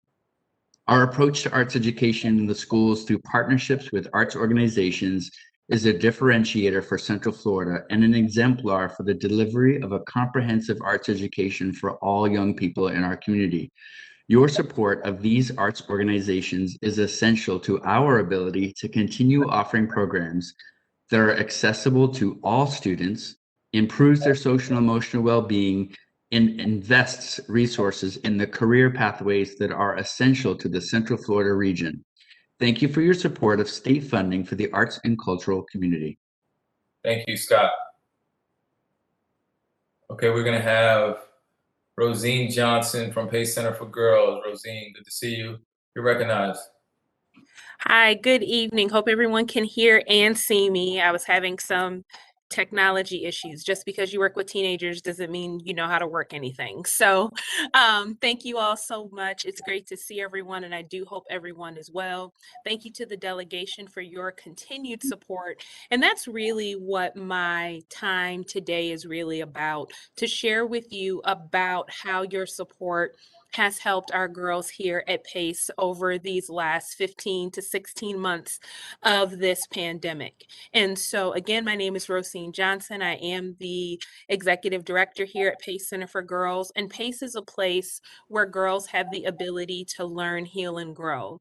Our most vulnerable teenagers in the Central Florida region come to PACE so that they can overcome trauma, abuse, chronic homelessness, and poverty, and turn that into a new life trajectory of success. During the pandemic, because of your continued support, 89% of our girls have actually seen academic improvement, when the trajectory for education across our country has been that students have received or seen significant levels of learning loss. We were able to, in the middle of a pandemic, shift our services remotely and still continue to provide 5,000 hours of necessary and needed mental health counseling. Particularly, I'm sure as you are seeing and hearing of the numbers of teen suicide increasing, we're grateful that we were able to prevent that through these counseling hours. 15,000 educational hours were continued to be conducted. 96% of our girls, even in the midst of a pandemic, did not enter the juvenile justice system. And most importantly, out of that, 8 girls graduated and we lost none of our students. That is also significant considering that the nationwide average is that most districts lost anywhere from 35 to 50% of their students during this pandemic. We're grateful to say, because of your support of our services and our unique programming, we did not lose one girl. We stayed in touch with her. She was able to move forward, and her families. As we look to expand to a new facility, we are excited about the growth that we are looking at going into the new year. But I think your support best sums it up through a story from a young lady named Jackie. Jackie couldn't be with us today because she is working, but Jackie is one of those 8 girls that graduated. She started the pandemic dealing with the unexpected loss of her own daughter due to SIDS. Shortly after, she lost one of her favorite relatives, her uncle, in the middle of the pandemic, all while she was attempting to not only deal with her own trauma, assist her family, and complete her education. 2 months out from her scheduled education date, she was told that she would not be able to graduate because she was missing credits. Along with our partners at Orange County Public Schools and additional tutors that supported her virtually, we were able to assist Jackie in becoming the first person in her family to graduate in the midst of this pandemic and her trauma. That's the work that you all do. That's the support that you all do, and the dollars that you continue to provide to our program not only impact girls like Jackie, but impact their continual legacy. So I just want to say thank you for not forgetting about us and for not forgetting about our girls and continuing to support PACE. Thank you, Rosine. Keep up the great work. Any questions or comments, members of the delegation? Okay, we're gonna move on. Thank you so much. Justin Harvey, We Are Change Orlando. You're recognized. Hi there. Can you all hear me fine? Yes, we can. Go ahead. Great. Hi, my name is Justin Harvey. I represent We Are Change Orlando, and I am just here to talk today about freedom of choice. It is one thing to recommend and suggest medical treatments, but it's a whole nother ballgame when you take away the right for people to decide to what goes into their bodies. And the crux of my speech today is vaccine mandates violate bodily autonomy, period. You know, I just want to ask, what happened to my body, my choice? And where there is risk, there must always be choice. And I just want everyone to remember that with all medications, there come risks. And I just want to highlight with the VAERS data, as of August, the vaccine adverse event reporting system has logged 13,000 deaths, 50,000 hospitalizations, 98,000 office visits, 5,000 cases of Bell's palsy, 6,000 heart attacks, 5,000 cases of myocarditis, many of which in children, 25,000 severe allergic reactions, and 7,000 cases of shingles. Now, you might say that's a drop in the bucket, 13,000 deaths across the US. I just want to remind you that this system is underreported, and Harvard told us that only 1% of injuries get reported to the VAERS system. This is not misinformation. This is from Harvard and the CDC. Another point is that the vaccine manufacturers are exempt from liability, meaning you cannot sue if you are hurt or injured by this product. This is a major red flag. Despite that, these companies have paid out $4 billion to vaccine injured families, many of which I represent as I speak here today. Those 4 companies that make vaccinations also have been fined in excess of $30 billion. If you look up Pfizer in Wikipedia, it classifies them as a habitual offender. Many of us marched against Monsanto, and we held these companies' feet to the fire when they attacked our environment, and now we are giving Pfizer and big pharmaceutical companies a free pass. I just want to urge us and caution us not to do that. And again, when it comes to mandates coming down, the vaccine is not designed to, and it is openly admitted that it does not prevent the spread. It lessens your symptoms, and it supposedly keeps you out of the hospital and from dying. If it does not prevent the spread, and it only protects you and your symptoms, there is no argument for a mandate, and there is no reason to make everyone else take it. You are responsible for your health, just as I am responsible for mine. It is not the government's place, as we do appreciate your recommendations. Thank I you, also Justin. want to point Thank you you. to, yes. Justin, yeah, we're at our allotted time, so We're at a lot of time. Okay, I just want to close with one statement, and is that I just ask you please to support parental choice and freedom of choice when it comes to mandating an experimental drug with no liability, because that is against the American way. Thank you very much. Thank you, Justin. Robin Rose, Parents and Concerned Citizens. You're recognized.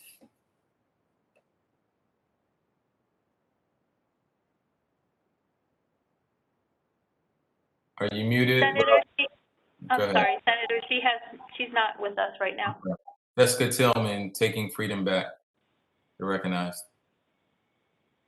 We're gonna go to 2 minutes, everyone, because we're past 5 o'clock. We still have a number of people to speak. So 2-minute time limit. Go ahead, Jessica. Can you hear me? Yep, go ahead. Awesome. My name is Jessica Tillman. I am a Seminole County resident. While I am not an Orange County resident, Seminole does indeed look at what Orange does when making decisions for us. The representatives of this state of Florida in general need to start listening to your constituents. I know for a fact that you are receiving phone calls and emails asking you to call a special session to work on mask and vaccine discrimination legislation. I am one of the many reaching out to you on a daily basis. We, the people, want to know why you are not doing this. We will not be ignored any longer. We are tired of say something, do nothing politicians, and we expect our representatives to protect our rights as Floridians and as Americans. You are allowing citizens to be discriminated against based on medical status, and it is wrong. You are allowing medical professionals to be terminated for making an educated medical choice over an EUA, invasive medical procedure. You are allowing veteran firefighters to be terminated based on medical status. You are allowing a tyrannical mayor to mandate county employees to take an experimental shot. You are allowing discrimination procedures for school staff and students. When does it stop? When are you going to say enough is enough? Discrimination is never okay. We have discrimination laws. So why is it ever okay to force citizens to make a medical decision they don't agree with? As Americans, we have the freedom of choice. With over 13,000 deaths from the shot, where there is risk, there must be choice. Please call for a special session now to fix this. Thank you. Thank you. RK Kelly, Greater Orlando Performing Arts Relief, GOPAR. You're recognized. Hi, good afternoon. Thank you so much to the delegation for this opportunity. I know you've heard from a lot of arts folks today. I am here with a new organization. I've worked and volunteered across the arts arena here in Central Florida for 30 years, but today I'm here with GOPAR, which is Greater Orlando Performing Arts Relief.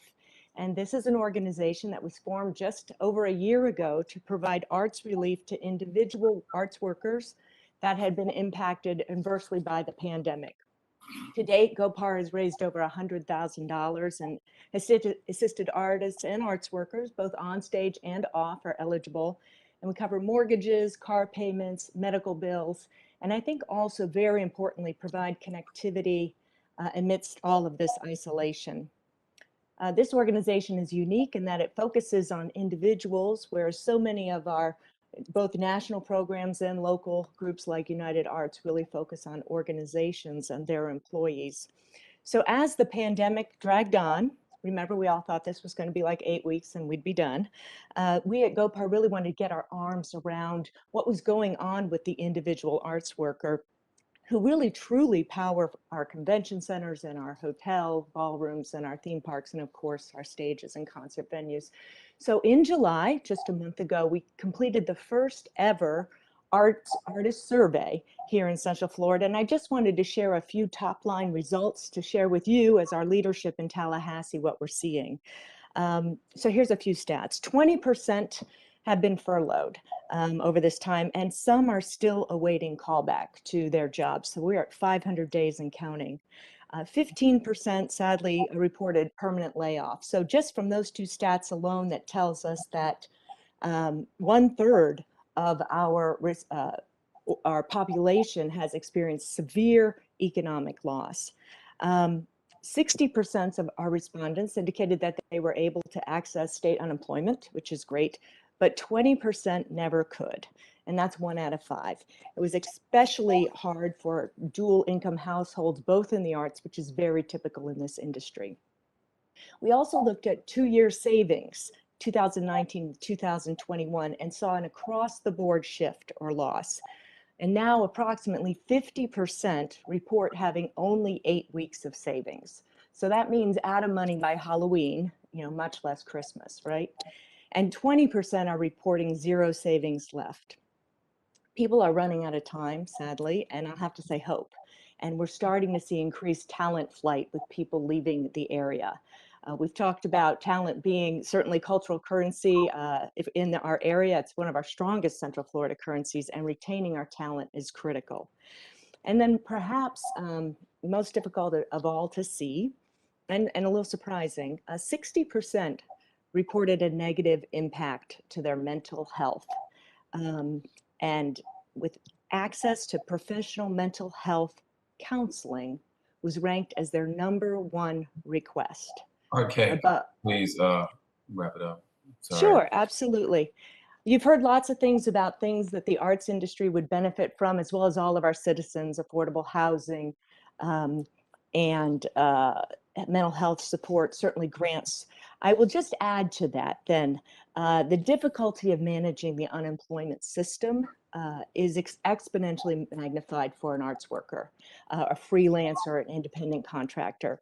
And we suggest an overhaul by knowledgeable people who understand the ins and outs of this part of the industry. This is today's workforce, to where freelancing really is, more of the rule than the exception.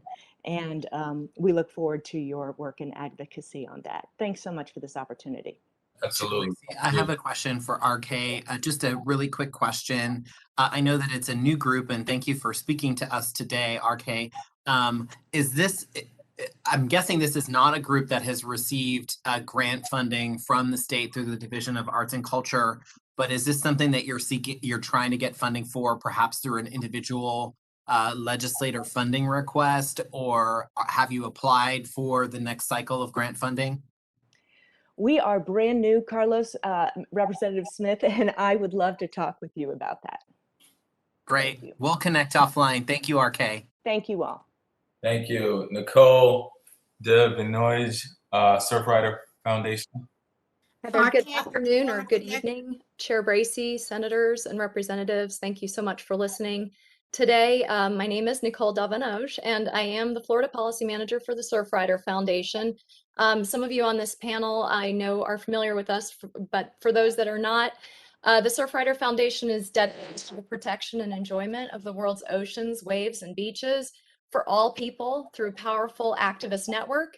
And in fact, part of this network is right here in the Orlando area in our Orlando chapter of the Surfrider Foundation. Your constituents here work tirelessly as volunteers at the grassroots level to improve the environment in Orlando, and particularly those communities most impacted by toxic environments. I'm here to represent them and our over 50,000 volunteers in the Surfrider network. I'm here particularly to also ask the delegation to make it a legislative priority to repeal the preemptions on plastic bags and polystyrene foam food containers, as had a previous person today. But I'd also like to talk to the point of it being a democratic principle here in the state of Florida. Local municipalities have the right to protect each other, themselves, and pass ordinances and local laws that will further protect their community. When these are overturned by the state through preemption, it makes it so that we're no longer able to protect our environment, which is our greatest asset in our blue economy here in this state. So we're imploring of you legislators to continue the hard work. We appreciate you so much, Representative Escamani and Senator Stewart, for your hard work. I recognize your names on many of these initiatives, and I appreciate you continuing the hard work.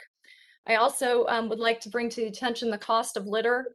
The increase in climate change issues as well as resiliency has also proven that these impacts of plastics and things that are not even being measured, such as microplastics, on our health, on our children, on our endocrine systems, are all no longer just a litter issue, but also a public health issue. I'm asking you to fight for policies governing the production and the use of plastic. It could be effective in curbing the plastic pollution problem, and it could make Florida, instead of being a follower, we could be a leader.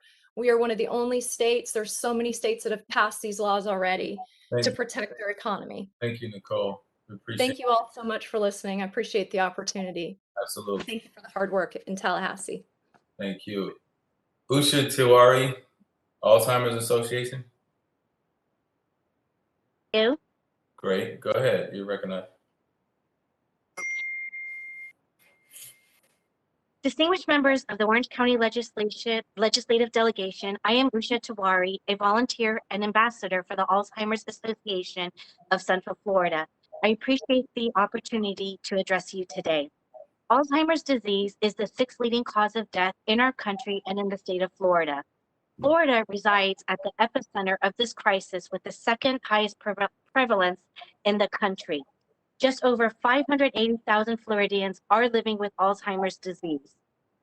Alzheimer's remains the only top 10 leading cause of death with our nation without prevention, viable treatments, or cure.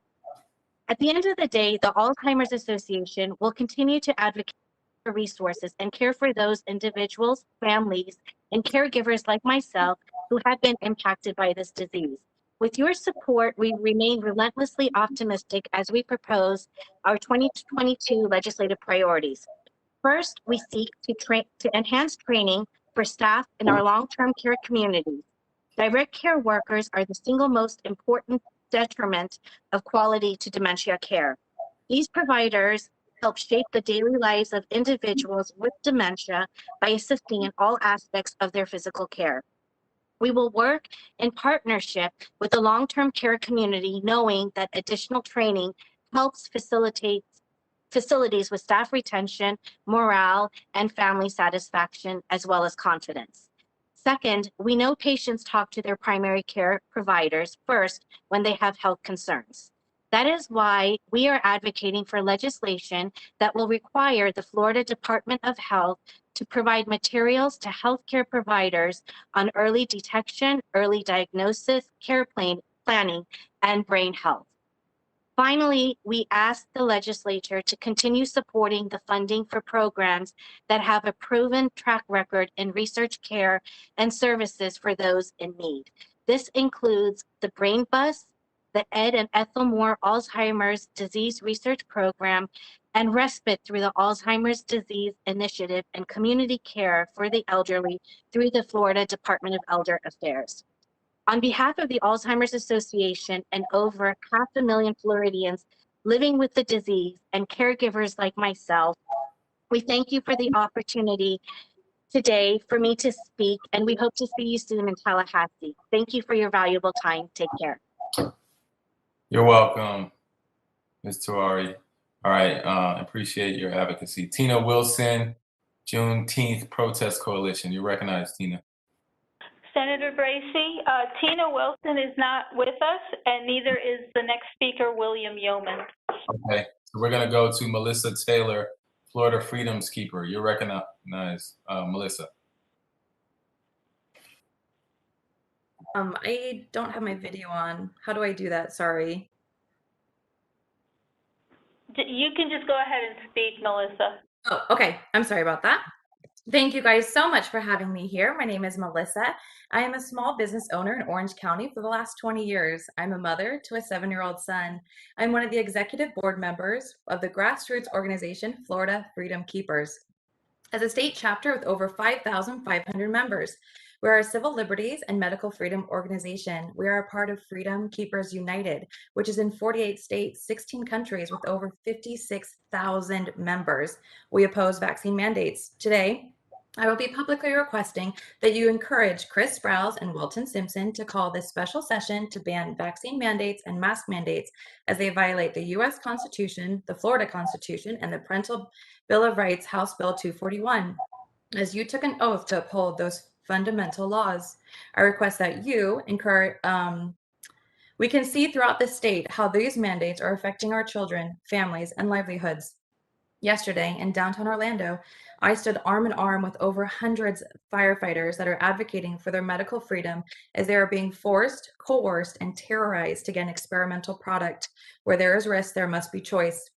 US to date, the COVID experimental product has over 623,341 reports, 13,627 deaths, 1,671 miscarriages, and on, as you've heard previously. Where are the lawmakers standing beside our firefighters and first responders for medical freedom of choice? We did have one House rep, Anthony Sabatini, show up yesterday in support, and he doesn't even work in Orange County. Thank you for, is that my time? Yes, it is. Okay. Thank you for your time. Thank you. Julia Quint. Mr. Chair, I just want to go ahead and make sure that we get on the record that theirs is a passive reporting system. Any person can report an adverse reaction to a vaccine or deaths. It's not fact checked. And we have not seen 12,000 people died from COVID vaccinations. That's false information. I just wanted to push back on that. Thank you. Thank you. Julia Quint. Mr. Chair, I have a question for Melissa. Yes. Hello. Have you contacted Senate President Wilton Simpson or House Speaker Chris Sprouse? They are in the majority. Yes, we have. Talking to a delegation here, we're a significant minority. And if there is a special session and you want to advocate that would be my recommendation in terms of where you would begin. Have you contacted those individuals? Yes, we have. And thank you for the recommendation. And that's why we reach out to you, because of your influence and your encouragement for the Speaker of the House to call that special session. And just for his comment, VAERS is an actual reporting system through the CDC. It's been around for 30 years. It's not like a Google like document. It is verified facts. So please understand your facts when it comes to VAERS. Thank you. Julia Quint, vaccine. Julia Quint, you're recognized. Thank you for this opportunity to speak with you all today. My name is Julia. I'm a business owner, a medical freedom advocate, and most importantly, a wife and a mother of 4 young boys. 4 young boys who are on the precipice of growing up in a country that will be very different than the one that you and I grew up in. President Ronald Reagan is famous for his speech about the fragility of freedom. He once said, and I quote, "Freedom is a fragile thing, and it's never more than 1 generation away from extinction. We didn't pass it to our children in the bloodstream. It must be fought for, protected, and handed on for them to do the same. Or one day we will spend our sunset years telling our children and our children's children what it was once like in the United States where men were free." Never have these words felt so urgent to me, never have they rang so true. As I see our freedom slipping away daily in the name of safety, science, and for the greater good. As a medical freedom advocate, I am part of Florida Freedom Keepers, an organization raising awareness about informed consent, educating individuals on their constitutional rights, and empowering them to maintain control over medical decisions, including vaccinations. As a mission statement, it sounds clean and polished, but nothing about what is happening today with medical freedom or lack of is clean and polished or right. Mayor Demings recently issued an unconstitutional vaccine mandate for Orange County employees. Get the vaccine or be fired. And it seems that each of you are willing to stand by silently as 500 Orange County firefighters are on the verge of losing their jobs because of their choice to say no to the COVID vaccine. What happened to my body, my choice? It seems it no longer applies when speaking about a rush to market newly approved mRNA vaccine. Many in the general population are unaware, but vaccine manufacturers have long been protected from liability, first under the National Childhood Vaccine Injury Act, which has paid out more than $4.1 billion, and more recently under the PrEP Act, signed in 2005. These same manufacturers will be protected from liability of their fast-track products during a declared pandemic. This means if you are injured, disabled, or die, there is no recourse, and that's a fact. These first responders take care of their bodies and make personal choices to maintain their health so that... You reached your time. I do appreciate it. I'm sorry, I thought we got 3 minutes. No, it's been reduced to 2 because of the time and the amount of speakers. So many of the other individuals got 4 or 5. Well, we're near Can I finish my statement, please? I have about 30 seconds left.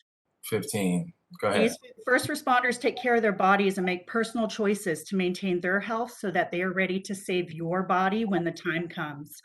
Ask yourself why these men and women are willing to risk their jobs and their livelihood to stand up and say no. These brave heroes show up in others' times of need and are witness to vaccine injury and death firsthand, have worked tirelessly over the past 18 months without a vaccine or a vaccine mandate, and were hailed as heroes. Why should that change? They should get to decide what goes into their bodies. Are you prepared for the consequence of this mandate? What will you do when the fire department is 500 first responders short because they refuse to comply? What will you do if any of these first responders are injured by the vaccine and can no longer work? What will the Orange County community do when there are not enough heroes to put out their fires? This is blatant medical discrimination, and it is wrong. Thank you. Thank you. Thank you. Have a good day.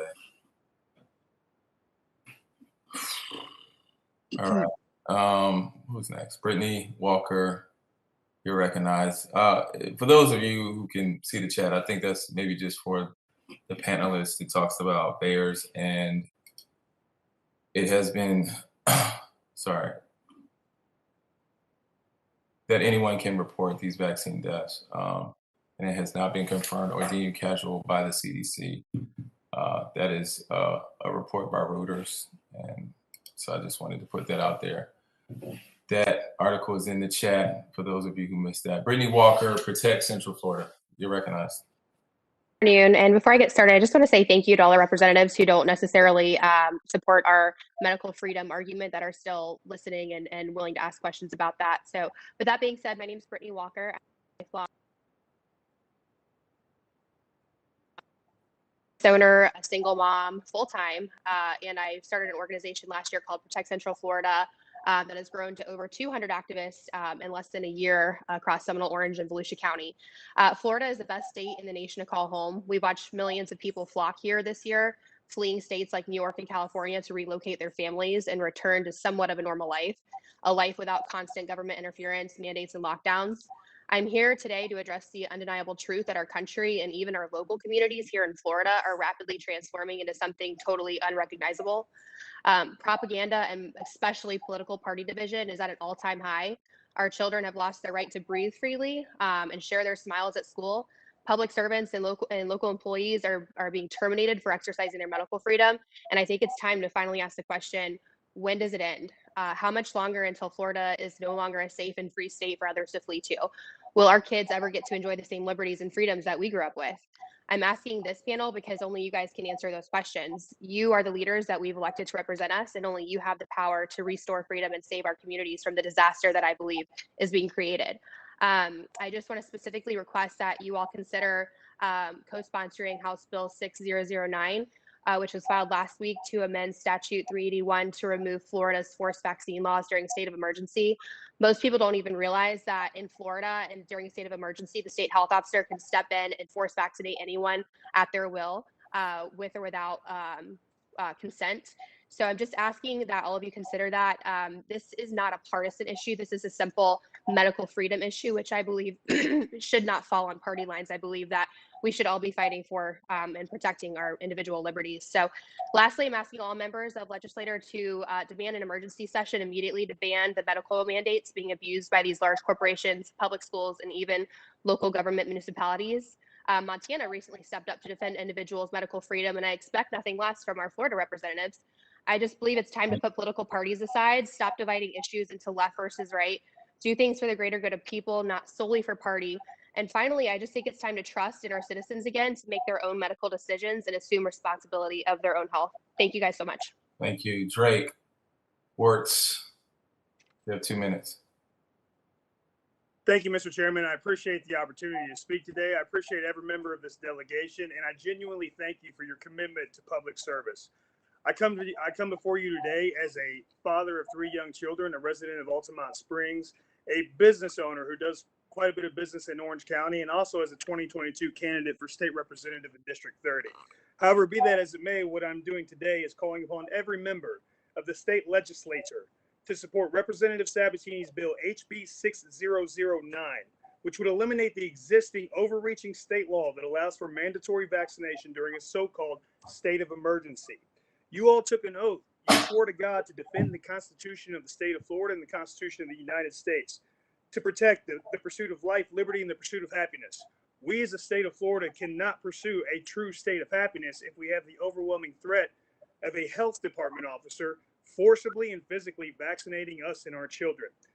As it was mentioned before, the politics of COVID have gone on far too long.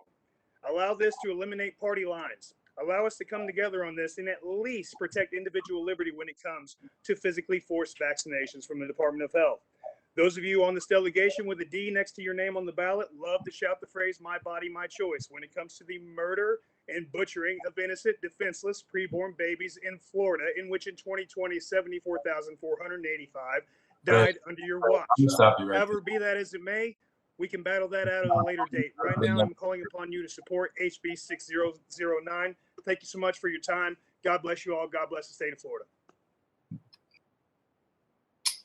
I'm skipping over a couple. Taquita Dixon, incarcerated citizens. You're recognized. Hello, yes, my name is Taquita Dixon. I am an artist and an advocate for prison reform and criminal justice reform. I'm advocating for second chances and second look legislation. In 2001, at age 19, my husband went away on robbery charges and received 40 years in prison. I, because of that, have raised our daughter alone for the last 20 years, from 2 months old to, I'm sorry, from 2 months old until 20 years old now. And he does have still 18 more years. His case has many discrepancies, and it seems as though it was a rush to judgment. I am asking you to please advocate and support the second look bills that would be able to right the wrongs of the unjust I'm sorry, unjust sentences that were handed down in the early 2000s. Thank you. Thank you, Takeda. Thanks for sharing your story. Elizabeth Kufrovich. Yeah. Sorry.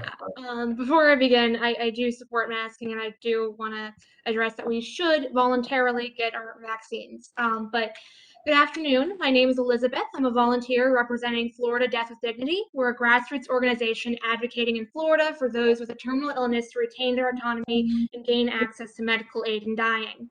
In 2020, former state senator Kevin Rader proposed a bill titled the Death with Dignity Act that would provide a regulated process for competent terminally ill people with less than 6 months to live to obtain medication that would hasten the dying process. In this bill and in other states with this option, safeguards in place to protect patient autonomy and safety include everything from multiple doctors verifying the prognosis to waiting periods to witnesses, notaries, and much more. This is why over the decades since death with dignity was first legalized in Oregon, the law has not been struck down or significantly altered, proving its safety and legal efficacy. Providing this option allows terminally ill patients to gain more control of how and when they die. By giving dying Floridians more control over their death, in a way we can reinforce their rights to life and liberty. Polls show that a death with dignity option has a broad support across political lines. However, this isn't just a legal imperative or a popular policy decision. It is also a deeply human issue. There are far too many stories of individuals whose loved ones died in excruciating pain before they could move cross country to access medical aid in dying. Individuals who suffered a prolonged death, whose wishes were ignored, and Floridians who fear not having this option means being forced to leave their homes or die in a manner they do not want. These stories happen every day. Time is of the essence to enact a compassionate, regulated Death with Dignity Act that preserves the rights of terminally ill to choose how they will pass away. Simply put, death with dignity does not result in more people dying. It results in fewer people being forced to suffer or lose their autonomy. We request that the honorable state senators and representatives here file a bill to legalize medical aid in dying and increase other end-of-life options such as hospice infrastructure. In our state, where cancer is the leading cause of death, where the majority support having this option available, in a state filled with wonderful, independent individuals who call Florida home, it is vital we legalize a death with dignity option, so no one has to move, accept treatment they don't want, or reject treatment they would like because their end-of-life care options are so limited. We can't retroactively do this, so I will be available to answer questions, and we will also follow up with your offices. Thank you very much for your time. Thank you, Elizabeth. Natasha Cottrell, citizen request on redistricting. You're recognized. 2 minutes, please. Thank you, Chairman Bracy. Thank you, members of the delegation. My name is Natasha. I'm a resident of Senate District 11 and House District 47, and I'm here today because I'm concerned about the upcoming redistricting process. I'm concerned that it'll yet again be used to gerrymander our maps in an attempt to rig our elections. And I'm hoping that I can count on each of you to advocate for transparency and public engagement as this process gets underway. Now, as you know, redistricting occurs once every 10 years following the census and has a huge impact on our elections by determining which voters vote in which districts. Now, I want to remind you that in 2010, voters overwhelmingly passed the Fair District Amendments in order to ban the practice of gerrymandering. Yet in the last redistricting process, their voices were ignored, and self-serving legislators actually conspired with paid political operatives to pass biased maps in an attempt to give themselves and their political party an unfair advantage. So I'm hoping that you will all take this issue seriously and sign the Fair Districts Pledge, stating that you support fair maps. I know that some of you already have signed this pledge. Representative Escamani, Representative Guillermo Smith, Representative McCurdy, and Representative Thompson, thank you for taking this issue seriously. To the rest of you, I encourage you to sign as well. Let your constituents know that you support fair maps and that you will uphold the Constitution. Thank you for your time. Thank you. Carolyn Campbell, Disabled Pedestrians Cyclist Safety. You're recognized. Thank you to the delegation and to Daisy Morales for inviting me. My name is Supervisor Carolyn C. Campbell. I'm the first blind elected official in the state of Florida, and I'm passionate about marginalized and disabled communities. And one of the things I want you all to be aware is that you remember you can always join the disabled community at any time in your life. As we are inclusive, we ask that you too be inclusive regarding pedestrian and wheelchair users and cyclists. As we advance and build our transportation infrastructure, we want to make sure that we are including intelligent design. When you look at Metroplan Orlando statistics, we are number one in pedestrian and cycling deaths, and we don't want that. So what we can do is we can work to support to make our crosswalks actually walkable and safe. We can do this with audible signals for the blind. We can do this with longer times to cross because seconds matter, curb cuts, and tactile pavings because we need walkable and safe streets for all. Also, we need your support and your sponsorship with the National Federation of the Blind's 3 priorities. Number 1 is protecting the rights of disabled and blind parents so that custody decisions are not made based on their disability, because disability does not equal their ability. Number 2, that pharmacies provide access prescriptions so that they have QR codes to make the prescriptions actually readable, to be able to have people take meds correctly so that you can take meds correct or you could end up dead. Don't want that to happen. And number 3, to ensure blind students to have access to cane training, braille education, and technology, because we need to have students to become blind employable adults, because access equals success. Thank you so much for your support. Thank you so much, Carolyn. Appreciate your testimony. Rafael Garcia, visually impaired pedestrian safety. Me, Stacy Morales, and thank you to the Orange County legislator. My name is Rafael Garcia. I'm advocating that together with work together with the Department of Transportation and Blind Organization. And I'm advocating for people with the visual impaired that only travel specific routes for different reasons, have the use of other routes and streets for the city.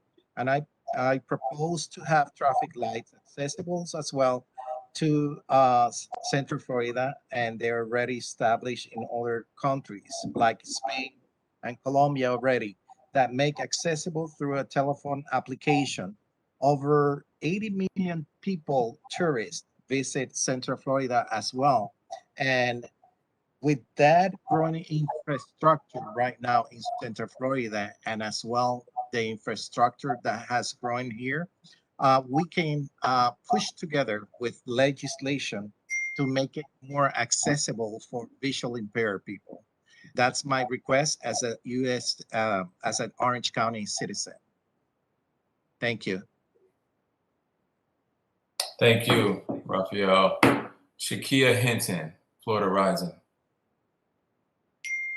Hey, good afternoon, everyone. I am Shakia Hinton, Regional Director of Central Florida for Florida Rising. Thank you so much, Chair Bracy and the members of the delegation. Florida Rising is a nonprofit organization. We expand from the Panhandle all the way down to Miami, and we target marginalized communities, Black and Brown and Indigenous communities, and we help them push political power. So I will condense what I want to share with you all today because I'm very sensitive to the needs of the committee right now. It's been a long day for you all, but I definitely want to share what our members are wanting us to uplift. And so one of the things that they're wanting to have you all consider is to remove the pay to play from the Florida state law. This violates Floridians' 14th Amendment. We know that that's an extra barrier that prohibits mostly Black and Brown communities from having a fair chance at being seen in the court. To follow up with that, we would like to have to set up the right to local counsel. Only 10% of renters have access to right to counsel. 90% of landlords actually do. So in turn, the renters have no chance at having a fair chance inside of the court. Also, the third thing we will want you to do is to make eviction moratoriums automatic during a state of emergency.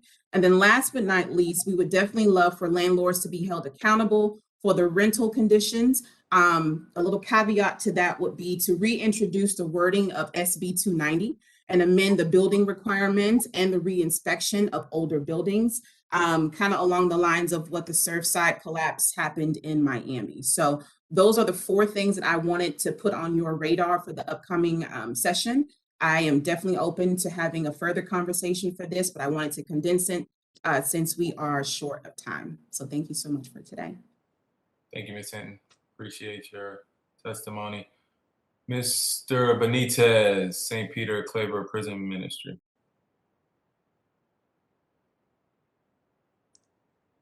Hello, and thank you, Senator Bracy and the Florida Legislative Delegation for allowing me to speak up. I echo the sentiments of some of my previous predecessors here, specifically the Florida Rights Restoration Coalition and Ms. McManus from Habitat for Humanity. My concern is mostly with the lack of affordable housing for returning citizens. My name is Carlos Benitez. I'm the program manager for the St. Peter Claver Prison Ministry, which is a faith-based reentry mentorship program empowering incarcerated ex-offenders and their families to obtain self-sufficiency and reduce recidivism. We're a 501c3 and a special works conference of the St. Vincent de Paul Society. And our goal is to provide the resources, the guidance, and the encouragement needed to vulnerable adults in order for them to reach their maximum potential. Currently, I'm working with the Polk Correctional Facility and the Central Florida Reception Center, and we go in once a week to provide 20 hours of Passport to Success training to the incarcerated inmates and provide them with SMART goals so when they get out, they can re-enter society and be productive citizens. We're also working with a lot of community partners. Several of them I'm looking at right now that I've met with, Carlos Smith, Ana Escamani, Daisy Mercado, and a bunch of people out there in the community. For example, the Boys Town of Central Florida is helping us expand our curriculum of Passport to Success to include women now with the common sense parenting skills, and we're getting ready to go into the Florida Women's Reception Center in Ocala. We're really excited about that. So I just want to echo the sentiments. I know it's brief. You know, we have a largest population of incarcerated people here. I love, Senator Bracy, reading your platform and you having the restorative justice as opposed to punitive justice. And we need to continue on that track. You know that Florida has over 30,000 prisoners that are released every year. And I'm partnered also with Lean On Me USA. They're just getting ready to start. If you've read the new short sentence correctional units, that's something that unbelievably Governor DeSantis is behind, him and his wife. We're working with Mark Inch to provide the necessary preventive training for people to come out so that when they come out, they're not just walking and crawling, but they're running and succeeding in life. So again, thank you so much. I just want you guys to continue to draft, support, advocate, and support legislation to reduce recidivism and homelessness in Florida. Thank you. God bless. Thank you, Carlos. Craig Cook, Attain Inc. Senator Bracy, Yes. the following, Craig Cook, Pastor Don Stanton, and Tom Kirchens are not with us. However, John Lux is here. John Lux, you are recognized, John. My name is John Lux, and I'm the Executive Director of Film Florida. We're a statewide not-for-profit that represents the 50,000 Floridians that work in all aspects of the film, television, and digital media production industry in Florida. And we're proud that the Orlando Film Commission is a longtime member of our organization. Jen Vargas touched on a lot of the points that I was going to mention, so in an effort not to repeat, I just wanted to thank everybody for their continued support of Florida's film, television, and digital media industry. We anticipate bills being filed by Senator Gruters and Representative Dana Trabolsi for the 2022 legislative session. Many of you have co-sponsored bills in support of our industry in recent years, and we greatly appreciate that and hope you'll do so again. We continue to face challenges from a small group in the Florida House, but our support is overwhelmingly positive, so we ask that you keep the faith and continue to fight the good fight with us for the industry. There's never been more content available to viewers, and that means there's never been more money available to create that content, and we believe that content should be made in Florida, creating high-wage jobs for Florida.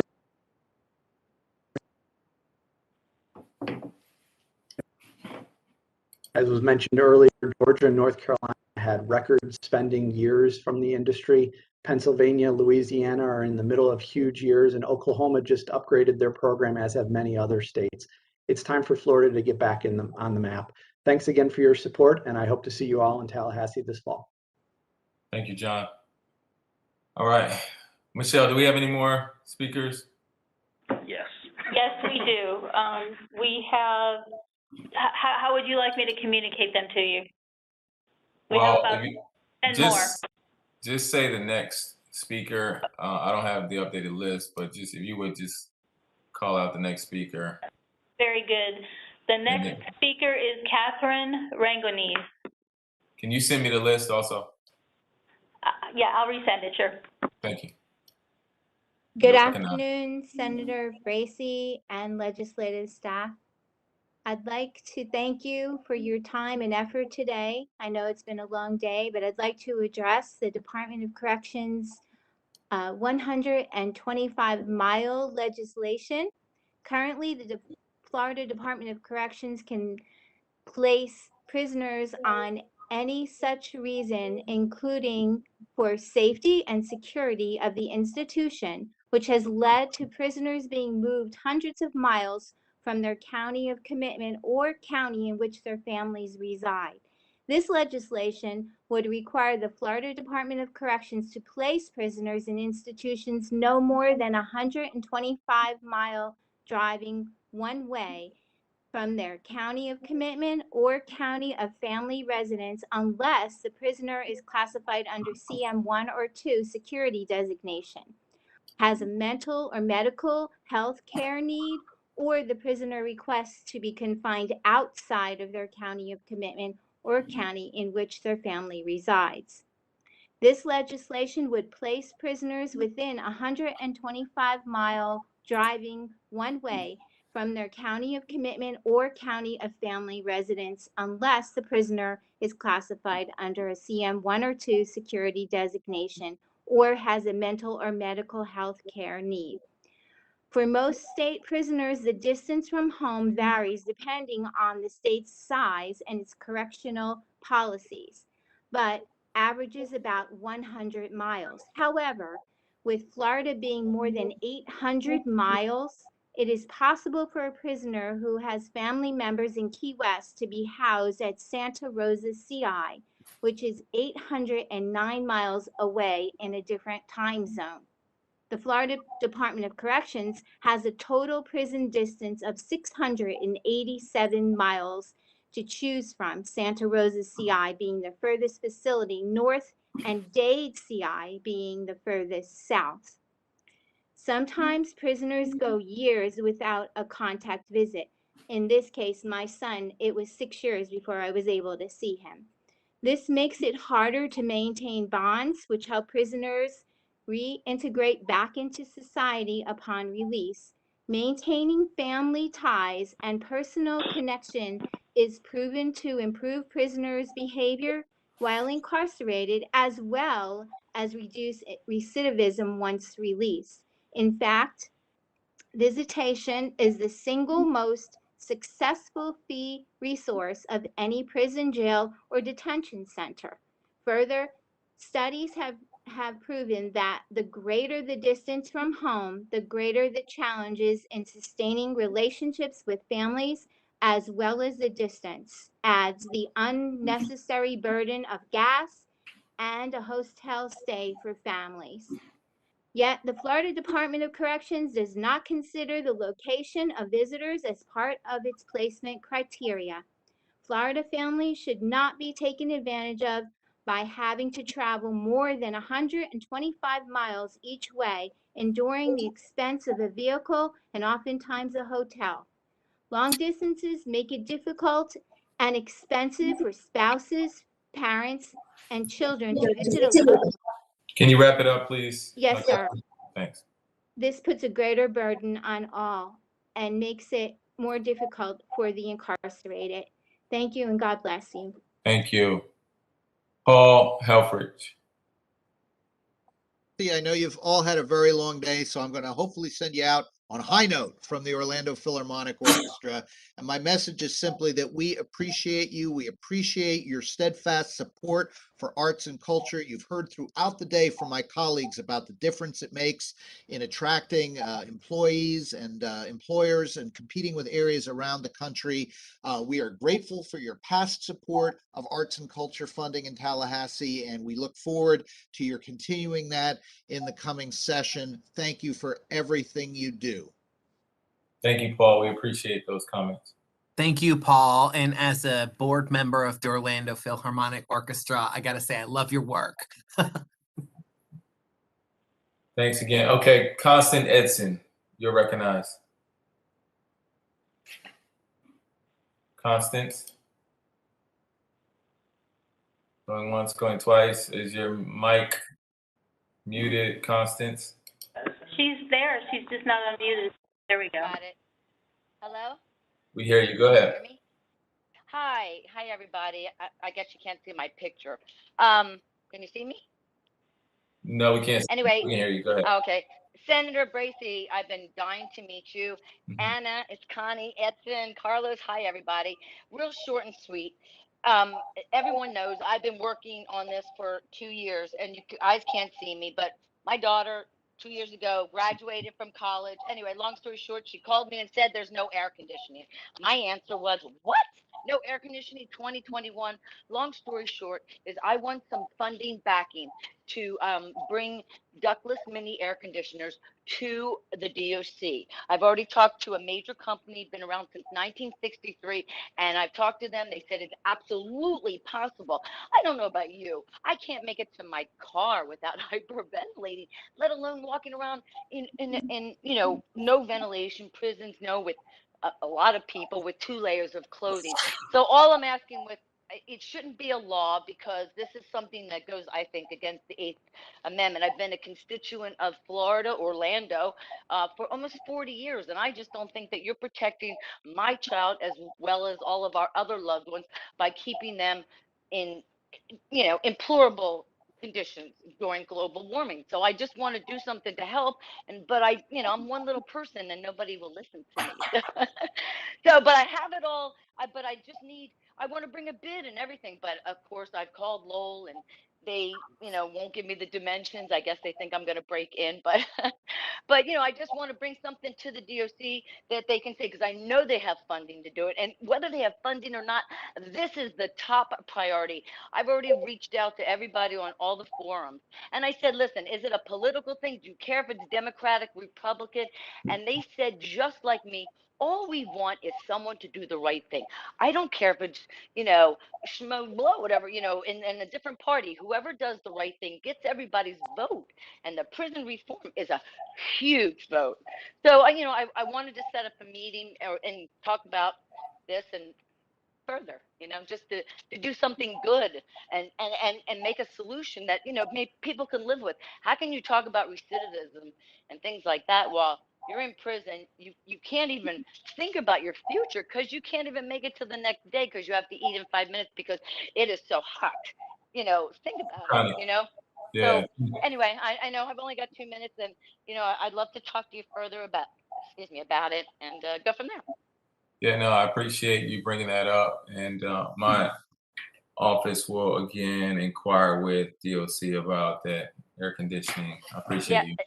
Yeah, you know, I've done this, and believe me, they all know me, but, you know, they say, oh, it's got coolant air, and there's no coolant air. What they do is they put something in there. The vents aren't working. I'm getting firsthand information. The fans aren't working, but the dogs in the program all get good, you know, ventilation.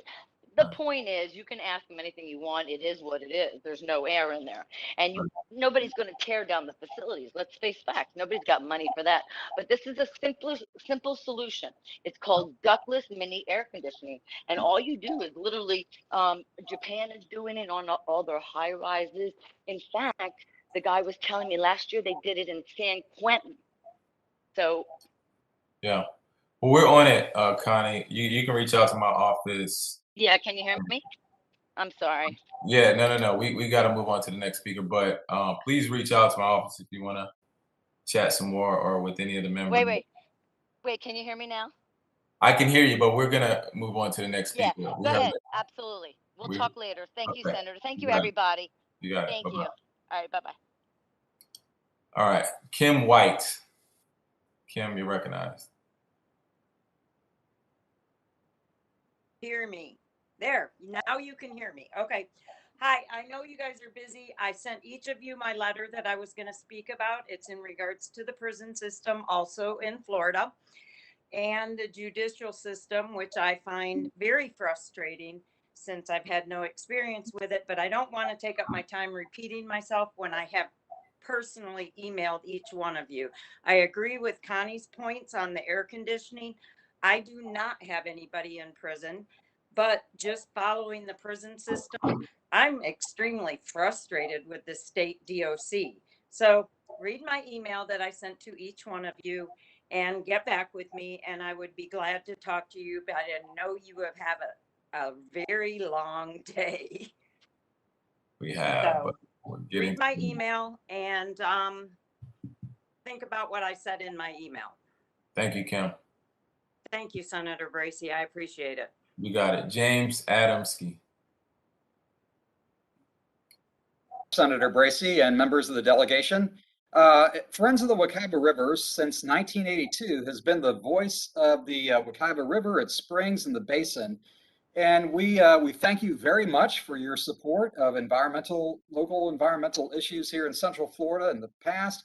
And we ask that you continue that support in the coming year, particularly with regard to water quality and land conservation, and also water quantity. And as Paul Owens of Thousand Friends say, we second his support of the Florida Forever Foundation and the money for preserving lands, especially in the Wekiva-Ocala corridor, so we can get that solid.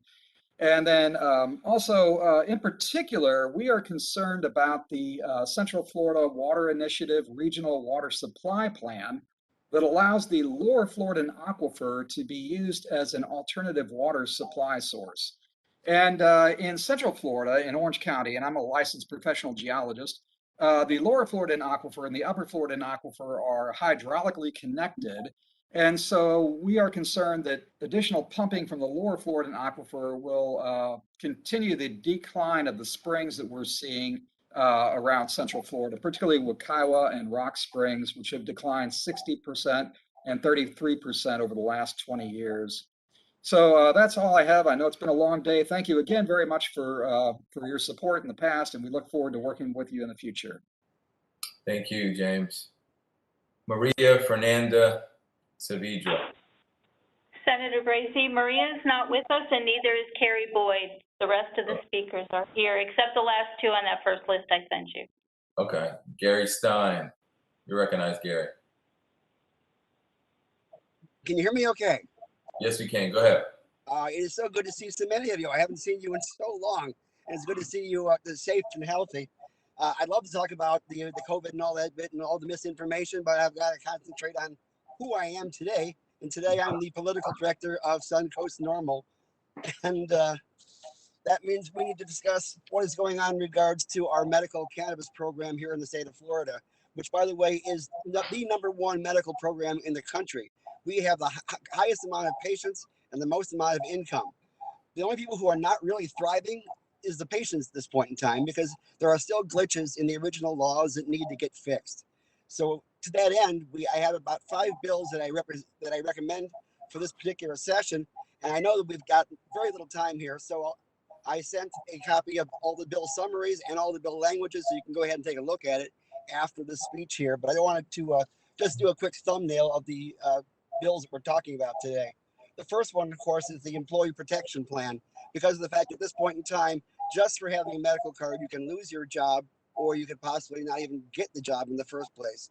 And we, at the state of Florida, believe that if a person has a disability or disabling condition, they should have access to medical cannabis. That means that the Americans with Disabilities Act should apply, and you should have accommodations in the workplace. So if a person does have a medical card, it's because of the fact that this is what is keeping them healthy enough to go to work. And that is so important for them to be a taxpayer and to be a thriving part of the community. And so therefore the accommodations, which means allowing them to use their medicine, not necessarily at work, but off work and not on call, so that they can be healthy and go to work. The second bill is the Patient Protection Act. Right now, if you have a medical card, you can be taken off of the transplant list if you need a liver or kidney, things of that sort. Or if you're in a hospital that uses a Medicare or an assisted living facility, you can be ejected from that facility, or you can have your medicine taken away from you. Even if, say, for instance, you have Parkinson's, and it's the only thing that's working for you. What this bill basically says that your medicine is not illicit, and therefore you should be allowed to use it in a manner that allows you to stay healthy. The next bill is the act related to tourist reciprocity. Florida, people come to Florida for vacation. I heard this gentleman not too long ago talking about the hotel restaurant industry and how much it has suffered for the last 2 years because of COVID. And in fact, people actually don't go on vacation sometimes because someone is ill. And so therefore, people, if they can't take their medicine with them, they might end up going to Colorado instead of coming to Florida, God forbid. And so therefore, we believe Gary, that's important. Yeah. Gary, can you wrap it up, please? Okay. Thank you. A quick note about the tourist reciprocity bill is that it could generate enough money to cover the cost to visit Florida. And wouldn't that be nice? And we also have the fifth bill that we'll be talking about is the expansion of qualifying conditions. Right now, the doctors that are giving out the recommendations have to do a lot of mental gymnastics to verify that the person needs the medicine, because we are only restricted to 10 qualifying conditions. The conditions in this bill have actually been approved by other states as those that can be treated with cannabis, and therefore they should be in the law. And so therefore the doctors don't have to do any mental gymnastics and claim, well, this disease is kind of like the other disease, that kind of thing, which makes it difficult, and it makes it so that the Board of Medicine, Board of Osteopathic Medicine have to criticize every single one of their decisions. So please, when you get a chance to, take a look at the bills, both the summaries and the language that I sent to you, and please get back to me if you're interested in sponsoring these bills. I appreciate it, and thank you all. So good to see you all again. Thank you. Thank you. Lindsay Phillips. Can you hear me? Yes. Yes. Thank you, Chairman, members of the delegation. Today, on behalf of Deborah Advanced Behavioral Health, and I want to thank you for allowing everyone to be heard and sharing their passion for many worthwhile causes, obviously. So I plan to talk about our services for some of the most vulnerable members of our community, children with autism and a combination of a mental health crisis. But I will keep that very brief and follow up with each of you with some information and further message points that I had planned to share today. I specifically want to thank Senator Stewart and Representative Placencia for their support in the development of our recently launched program to address this need, our behavioral support program. And really that is, highlighting that there is a gap in our system of care and access to services. Usually when there's that combination of needs, one issue precludes access to treatment for another. And that could even, there be obstacles with eligibility for funding. So this program is designed to really provide that dual diagnosis approach that we have. Our team has a lot of experience with in long-term residential, but proactively bringing that to a community-based model and preventing the need for hospitalization and reliance on law enforcement for big rap. So I will share more information, and I just want to thank you all again for the time to at least get this much to you. And if we can be help to you and your constituents, we remain available. Thank you, Lindsay. We're going to go to Pastor Marcus McCoy. Hey, Marcus. I'm sorry, he's not in the room with us. Okay. Lou Diamani. Chair Bracy and members of delegation. Yeah, I'm Louis Damiani. I'm the Executive Director of the Victim Service Center. And we provide confidential services for victims here in the Central Florida community, victims of violent crime, sexual assault, other trauma. And we employ a team of master's level counselors and therapists and provide a 24/7 crisis intervention and victim support therapy. We are the only rape crisis center serving the Central Florida community as well. Nearly once a day, We provide immediate crisis response services for rape victims. In fact, we did that 333 times just this past year alone during the pandemic, 399 times the year before that. We also helped over 5,200 other victims of violent crime, childhood sexual abuse, shootings. Imagine your worst nightmare. That's what our people do. We helped over 2,600 different therapy sessions last year as well. We're here in Michigan, based on Michigan Street in Orange County, but we just opened a satellite in Winter Garden. And we also have offices in Osceola County and in Seminole County, and all of our services are always free. And that is thanks in large part to the funding that we receive from our government partners, both local, state, and federal. We get VOCA money, some federal pass-through money that comes through the Office of the Attorney General, but we also get some state revenue, some general revenue funds that is distributed to us through the Florida Council Against Sexual Violence. We also get some reimbursement for conducting forensic exams. Our folks are the ones that conduct forensic exams in the aftermath of sexual assault. And we've been looking for a bump in that fee for about 10 years. And so for those of you that helped advocate for that, I'm happy to say and appreciative of the fact that we were just notified. And this month we started receiving, after a decade, an increase in that funding, and we're able to pass that straight on to our nursing team. So hopefully we can keep them employed for a long time to come. Also want to give a shout out to Senator Stewart for championing Gail's Law this year. Gail is a member of our Speakers Bureau here, and thanks to her horrific story, now rape victims can track their cases and receive timely and transparent information. So thank you, Senator Stewart. I'd also be remiss if I didn't thank Representative Escamani, who has also been an advocate for rape kit tracking throughout. One thing I did want to bring up, just to keep an eye on, is that our statute of limitations in Florida for adult victims, if they don't report within 24 hours, it's still like 8 years, which in my opinion is woefully adequate. And I share that because we know that the average client that comes through our doors, even though we're expert at immediate response, the average client is 9 years after their event before they even come forward to disclose what happened to them. So, think about that statistic, and if you have the opportunity during the legislative section to think about statute of limitations, know that's there. And I certainly would always make myself available if any of you would like additional information or like to ever talk to us about how we might be of support to your constituents. But thank you for taking the time tonight and for all the work that you do. Thank you, Lou. Appreciate it. Kudos to Senator Stewart and Rep. Escamani on your advocacy on this issue. I think that's it.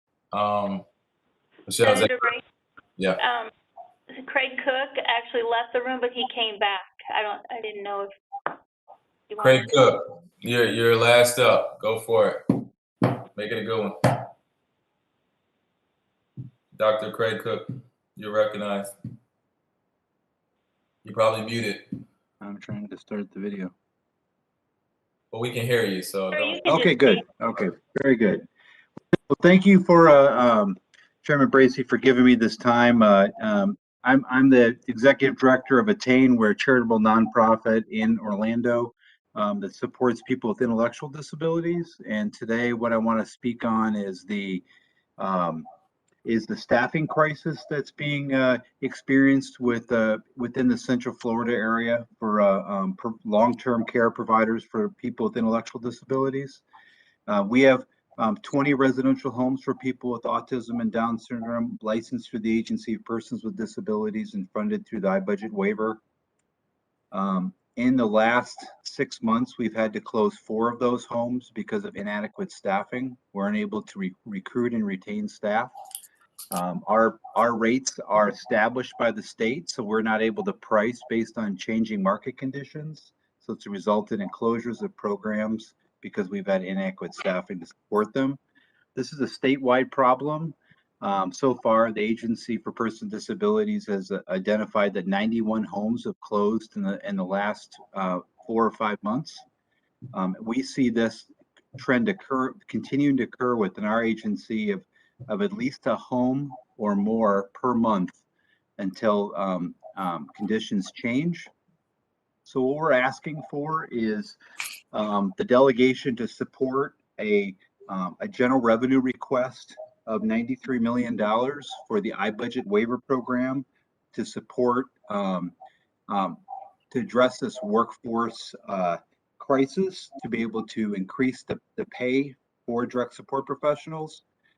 We've done in the past, there was some years ago, there was a pass-through funding mechanism where we're able to demonstrate that with a rate increase, we're able to pass on those funds directly to our direct care staff workforce. We're asking for the delegation to support a similar measure. Again, the $93 million in general revenue would pull down an additional federal dollars of $147 million, would begin addressing this this crisis when it comes to the most vulnerable in our community, persons with intellectual disability. So I thank you for your time, and I'll be happy to be available to any member that would have additional questions about this as we try to day-to-day try to address this this staffing crisis while still trying to meet the health and safety needs of our vulnerable citizens with intellectual disabilities. Yeah. Thank you, Dr. Cook, for that. I could real quick, I know we're running out of time, but I wanted just to ask, what is the average salary right now for folks that work in direct care for our children and adults with disabilities? I know even nursing homes, as an example, are severely underpaid due to reimbursement rates. And obviously the iBudget waiver program is always underfunded. But I'm curious, what is that average salary and how's it impacting recruitment and retention? Good question. We are, to give a small context of the current environment, is we are at under 2003 funding levels. When you look at inflation, we're 43% lower than 2003 funding levels. We've been underfunded for a long time. That's resulted in our average current pay, starting pay for the industry is about $10.25 an hour. We're in Central Florida. You talk about the average pay to be competitive, it's going to be in the $13 to $14 an hour range, even to get started competitiveness. So we're significantly behind in being able to be competitive with starting pay, but that's about where we're at right now. Thank you. Appreciate that, Dr. Cook. Members, that was our last speaker. Thanks to all who participated in today's meeting. Chair Bracy, in the chat, I'm showing there's one more speaker, actually. Okay. Who is that? Linda Coffin is on the phone. Demands. Yeah, Linda Coffin is on the phone. I don't have a submission from her, but if you want to entertain her, we can move her over. Go ahead, Linda. We're moving her now.